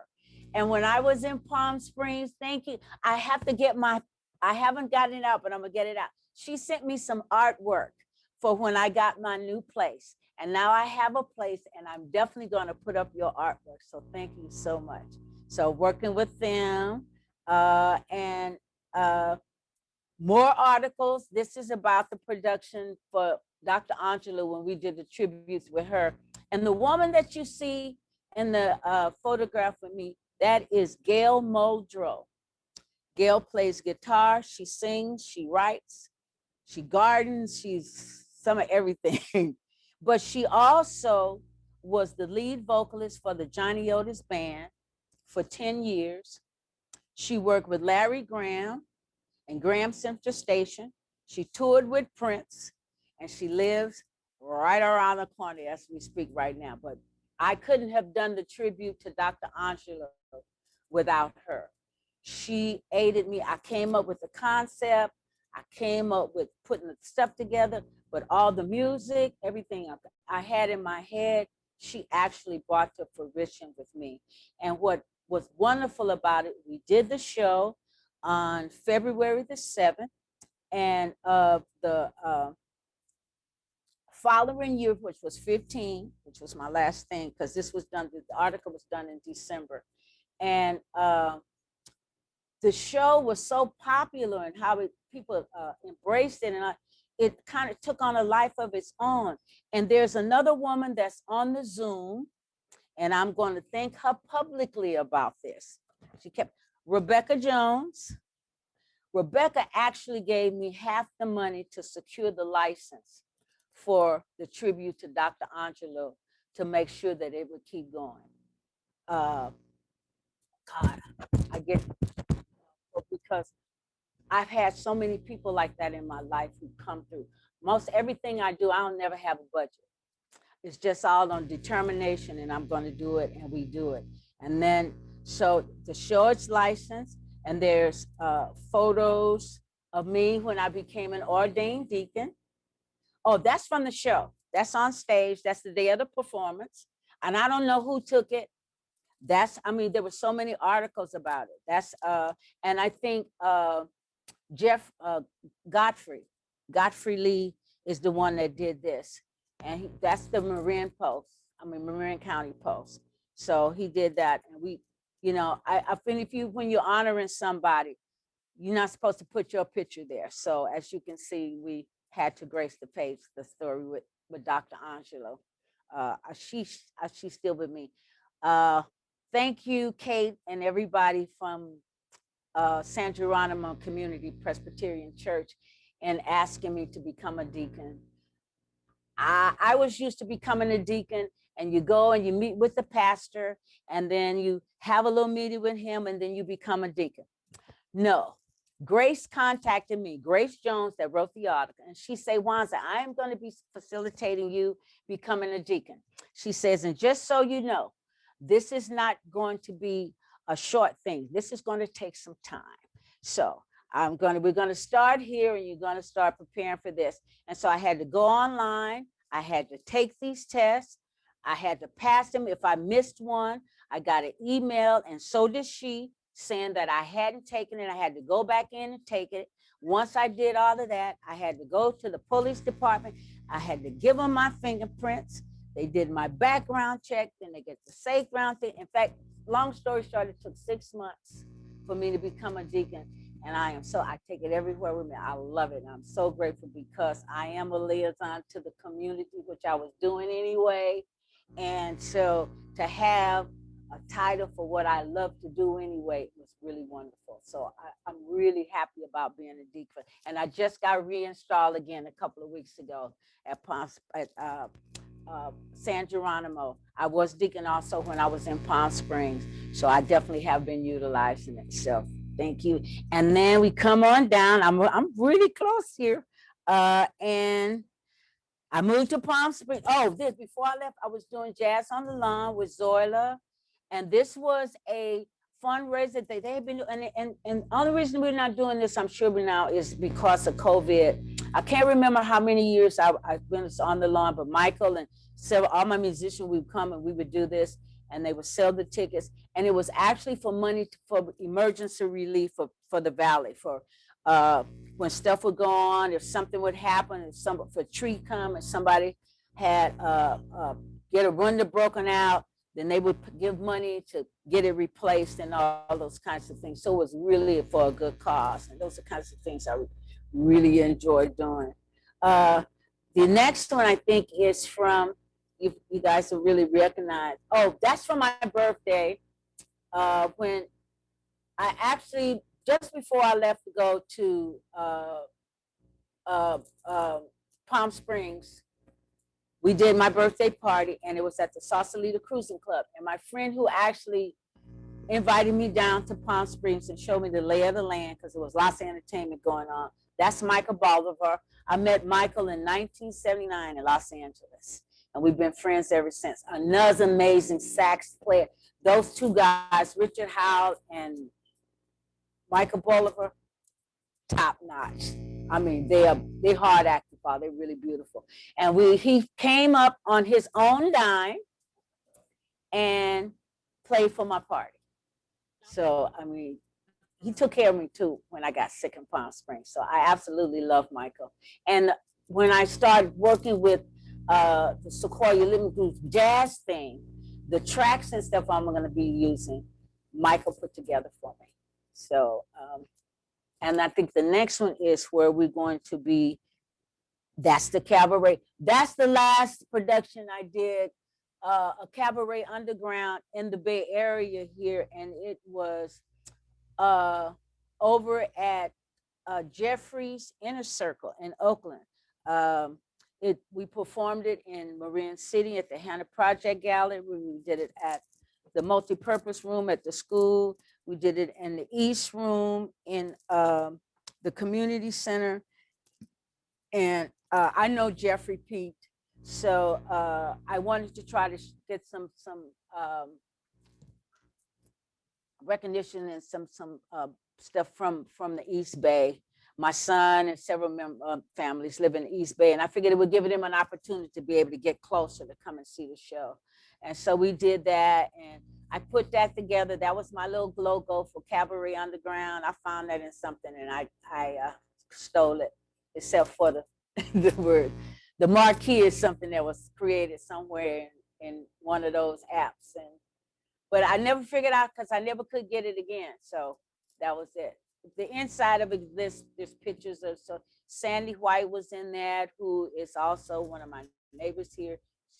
Sandy hasn't been on a Zoom for the church, but she used to go to San Geronimo, and Gail, Melvin, who was living here, but Melvin now, he moved down to Linda Loma a few months ago, who's the sax player. My drummer still here, who's my cousin. He lives in my bass player, Pierre Archain. So Pierre's up in Ukiah. So we all get, so that was about them. I didn't do the inside of it because I just had so much stuff. It was just, I knew, and I know it's been taken. I was hoping it was only going to take a half an hour, but I think I'm past that.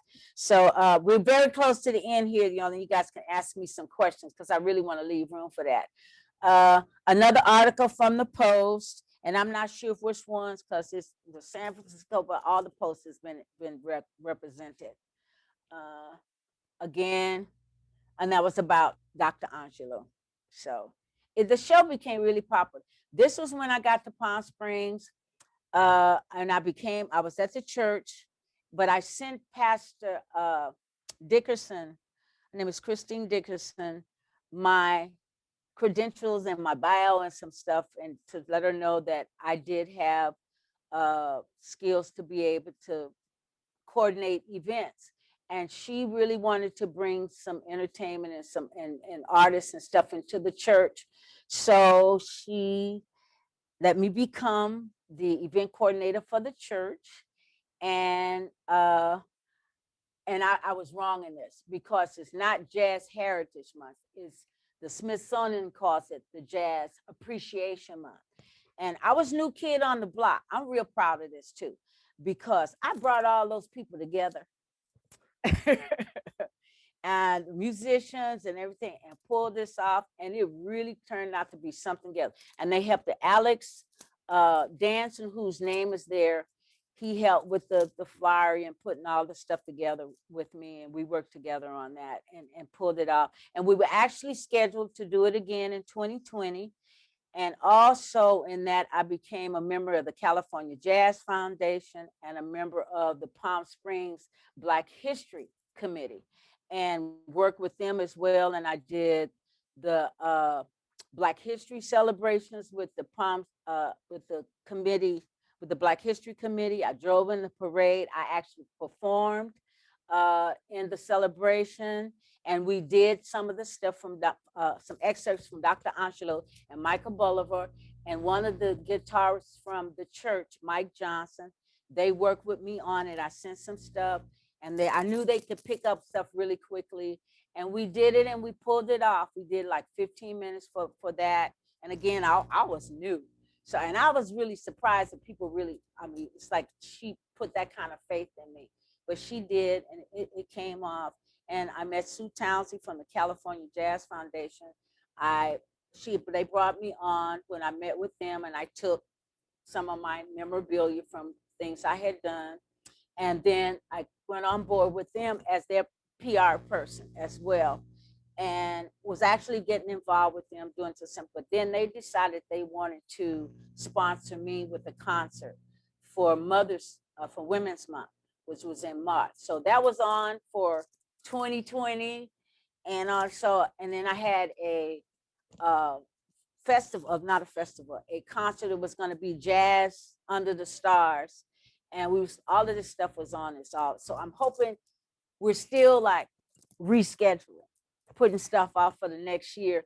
And hopefully at some point we'll get to do this. I'm still in touch with people at the church in Palm Springs. Still stuff is still slow.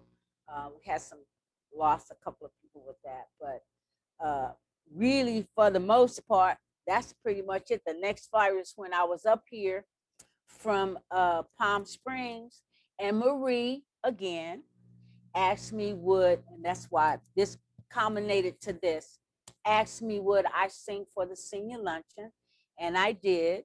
And Jeff Labies, who actually took Rebecca's place at the church for a musical director for San Geronimo Presbyterian Church, did this with me, and we did an hour, and I got a call the next morning from Sue Hort, and they invited me to perform for the Getting There Together event, which was scheduled for September. They actually brought me up from Palm Springs. My band was up here, and I'm really good with email, so I communicated, sent lists and all this. So we did a rehearsal, and then we did the show, and they had actually booked us to do the show. They put us on the main stage and everything. I think we showed out. We performed, and it's actually, that footage is on Facebook, and it's running around like crazy. Earl taped it for me, and so somehow or another, which I'd never done before, purely by accident, I posted it on Facebook. And once it hits in the internet, that's it. It's there forever. So it keeps popping up. And when my housing again fell apart, this was when I was getting ready to go back to Palm Springs after the stuff I did. This was actually after I came back up here, and I had met this guy, and we did a piece with my band, Chocolate Medicine, at the back room. And we've been there again. We did the Maya Angelou piece there. But this was when I first connected with him. His name is escaping me right now. And but for people who have little projects that you want to do and you're looking for a place, the back room is wonderful. He will work with you. He is really a good person to know, and the room is good. I mean, it's right off the university, so, and there's a parking lot right across the street, because university there's no parking, so it's really a good location to do some stuff with. And then I came on and went, and really I returned here on when February 28th, my housing fell apart again around Valentine's Day.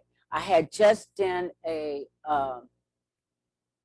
something with the Black History Committee, and I can't remember what. And I came in, and some stuff happened, and I knew again I couldn't keep housing in Palm Springs.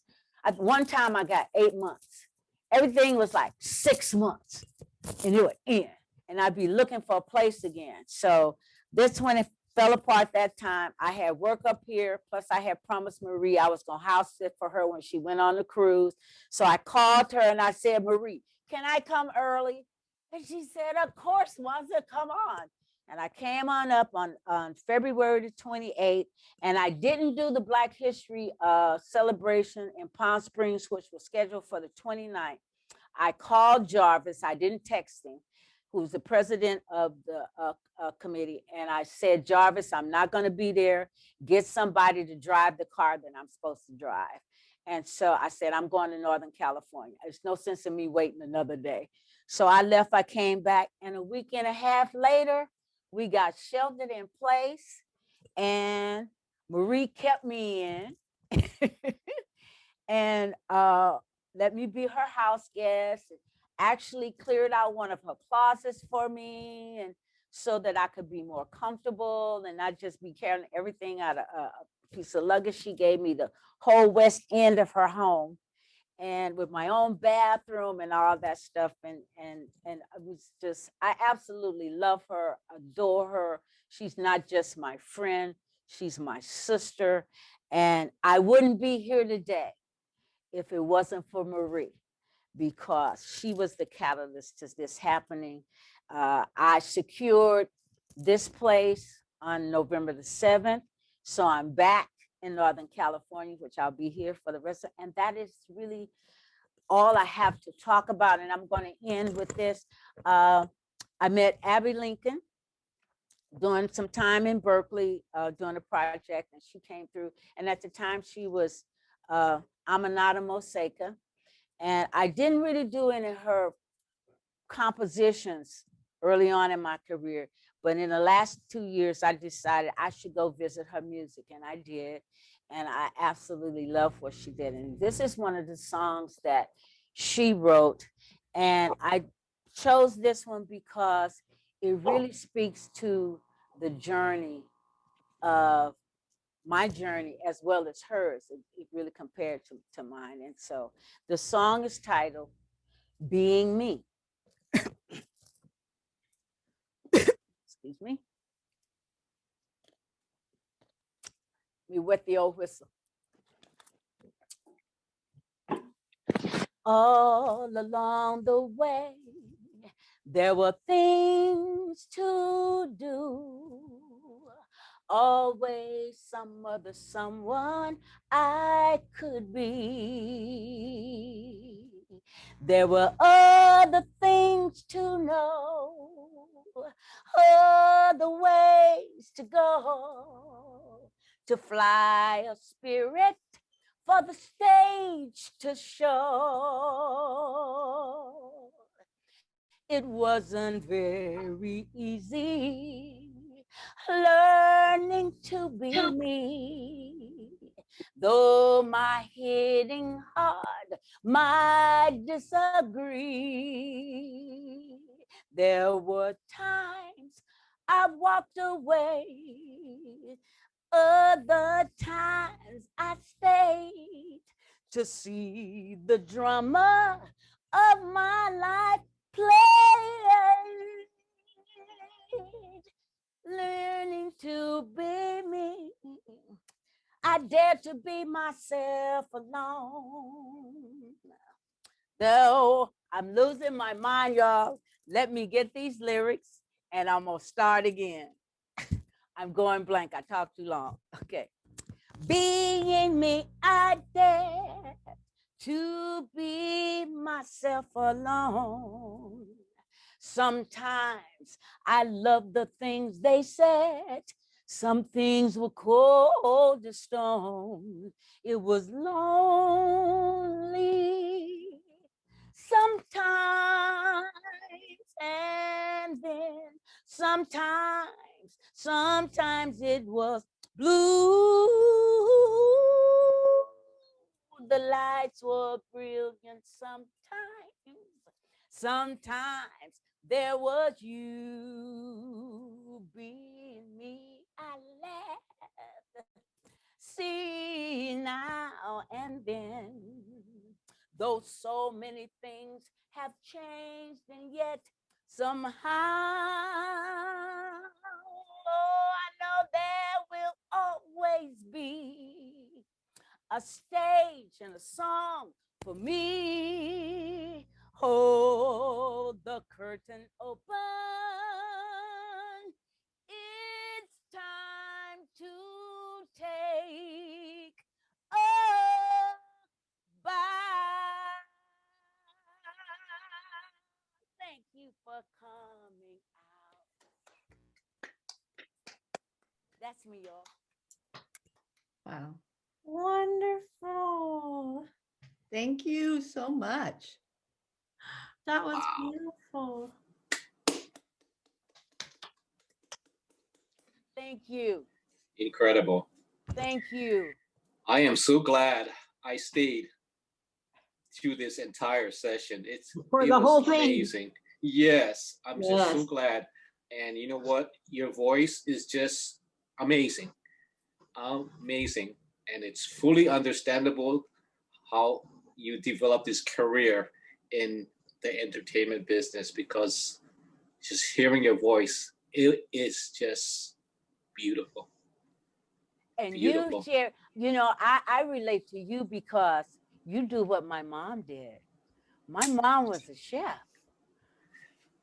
Oh, that's My mom was right. the culinary. culinary. That's right. You Oh, know, so okay, when I tell you, awesome. I went, oh my Okay. God, you know, Yes, so, I can connect with your mom. Oh, definitely. and you guys had similar journeys. Yes, without a doubt, without a doubt, absolutely. You know what my highlight definitely was, and I would love to share this with your mom. She's gone. I attended the Culinary Olympics in Frankfurt, Germany. The Olympics is every 4 years, but to be there, to experience this right there, because it's a 1 week event and every day it's changed. It's an amazing, enormous arena. I mean, it's spectacular. But yeah, your mom would really love to hear that. I think that the highlight of her career was when she was offered a job at the Century House in Beverly Hills, and they didn't have any women on the staff. It was all men staff. So they actually had to reconfigure the dressing room to accommodate my mother. And she went there, and they call them, because they wouldn't have, not going to hire her as the top chef. So she went in as a sous, what they call them, sous chef. Okay. But my mother was so creative with what she did. And so she would start making these dishes, and she created a dish for Diane Carroll. She created dishes for all these celebrities that was coming in this place. And when my mother went to her grave, she had a letter from the Century House that said, if she ever decided she wanted to come back into the culinary industry, she had a job. Wow. So she was real happy about that. You know, so I was happy for her. Great, yeah. Fantastic. Ooh. Very good. I'm trying to, okay, this is, my new glasses didn't work, so I sent them back. So I'm gonna see here. You want me to read the comments to you, Mwanza? I can see them now. Okay. Oh God, these are wonderful. You mentioned, Mwanza, that you're related to London Breed. Yes, she's my cousin. Oh wow, small world. Okay. I'm her matriarch. But actually, London and I met years ago. The first time I actually met her was when I was working at the Historical Society with Miss Lane. And the Historical Society had things stored over at the Cultural Center on Fulton. They call it the African American, I still call it the Western Addition Community Center, because that's what it was when I left. The Burial Clay in their theater in there, I knew Burial. Well, the Historical Society, up on the 3rd floor, there was a room up there, they had a bunch of stuff stored. So Mrs. Lane wanted to go over, so I drove her over. And when we got there, she said, Mwanza, let's stop on the 2nd floor. I need to talk to London. But she didn't say her last name. She introduced me to London. She said, London, this is Mwanza, that's London. And we went on. And it wasn't until, I attended a party, and I'm not sure the time frame between it, but London and I have a mutual friend by the name of Jim Larkin, who now lives over in Dubai someplace. I forget where he is. But he actually supported London, got her up, helped her every way he could with her political career. And he was having one of those milestone birthdays down at one of the hotels down on Gary and Powell. That one on that side of the street, I forget which one, in the Grand Ballroom. This place is packed. And he stopped everything and he said, ladies and gentlemen, there's this young woman that's in the room, and I want to introduce her to you because she is going to be a force to reckon with in the political arena. And I support her now. So I want in the future, when you see her and you count her, I want you to know who she is so that you can support her and vote for her, because I know she's going to be something. He says, so London, come on up here. He said, ladies and gentlemen, London Breed. Well, this time I got to see the whole body. Because I have family members there. I'm still having to meet, okay? And she walked in and I went, oh my God, she looked just like Carolyn. And Breed, I know she's part of my family. So I took it all in, stored it in my memory bank, and I called my brother in Texas the next morning. And I say, Ben, I saw a young woman last night, and I met her before. I saw her before, but I didn't hear her last name. And I said, no, she's kin to this family because she looked just like Carolyn. This is his daughter. And he went, huh? He said, well, I said, well, who out here in the Breeze that, could she be connected to? And he started telling me, well, she could be connected to John, and then there's Johnny out there, and then there's William Breed, and then there's so-and-so, and so-and-so, and so-and-so, and so. Well, long story short, the family decided that they were going to do a family reunion about 2-3 years ago now. And the person who was coordinating the reunion was Denise Breed Wingfield. And I finally reached out to her, and we connected. I've met her siblings and stuff, and London is her aunt. So the plan is for London and I to really come together and really know who each other are for real, so that they know. But my brother Ben and I, we're now the patriarch. He's the patriarch, I'm the matriarch of this family. And I'm embracing my Breed side again. It's like when I was in Benjamin Franklin Junior High, I was Blondell Breed. And one of my old classmates, something came out on Facebook, and he didn't chime about it. He said, Mwanza, are you kin to London? And I said, yes, she my cousin. And he said, it just dawned on me that your last name was Breed. So I figured, that you connected. So yes, she's my family. Wonderful. Well, thank you, Mwanza. Unless there's a couple more questions, we really enjoyed your talk. And I know we've talked about maybe getting you a class here. So I think that would be really fun because you have so much to tell and so much beautiful history. And it's like when I was telling you, it's like, that's my business card for don't get mad, get even. Okay, I'm a paper hound. I collect stuff. I have all this stuff here, and this watch this. That's my son. Mwanza. Two birds. Oh, Eve. Mwanza, I just have one thing to ask you. I finally figured out how to comment because I usually don't say anything. Oh, I love you, Eve. How you doing, darling? No, don't give me that. You're up there, up north, with your people, and you've left me down here, to holding up the bloodstained banner in Palm Springs. We miss you. We don't care if you never come back, because it looks like you're really, really happy there. And I'm looking at all of your friends and loved ones around you, and I am so proud. I am so proud of you today. I had the Zoom going on during my doctor's appointment. You went to Trader Joe's with me. You took the ride home, in 50-mile-an-hour winds with me. I came in the house, and it must have been good, because I blew my sister off. I said, don't talk to me now, Mwanza's on. Okay. I love you. I miss you. And I need to borrow that necklace. I'm just saying. Oh, hey, you got it. You got it. For all of you who attended Zoom, she barely coughed. Exactly. For 2 hours. Yeah. This is the ultimate performer. She didn't tell one joke. I'm the jokester. Oh, yeah, she is. Mhm. Okay? She didn't tell one joke. There were a couple of things I'll be investigating on Google. Just Well, that's last one on you guys. Eve Evans.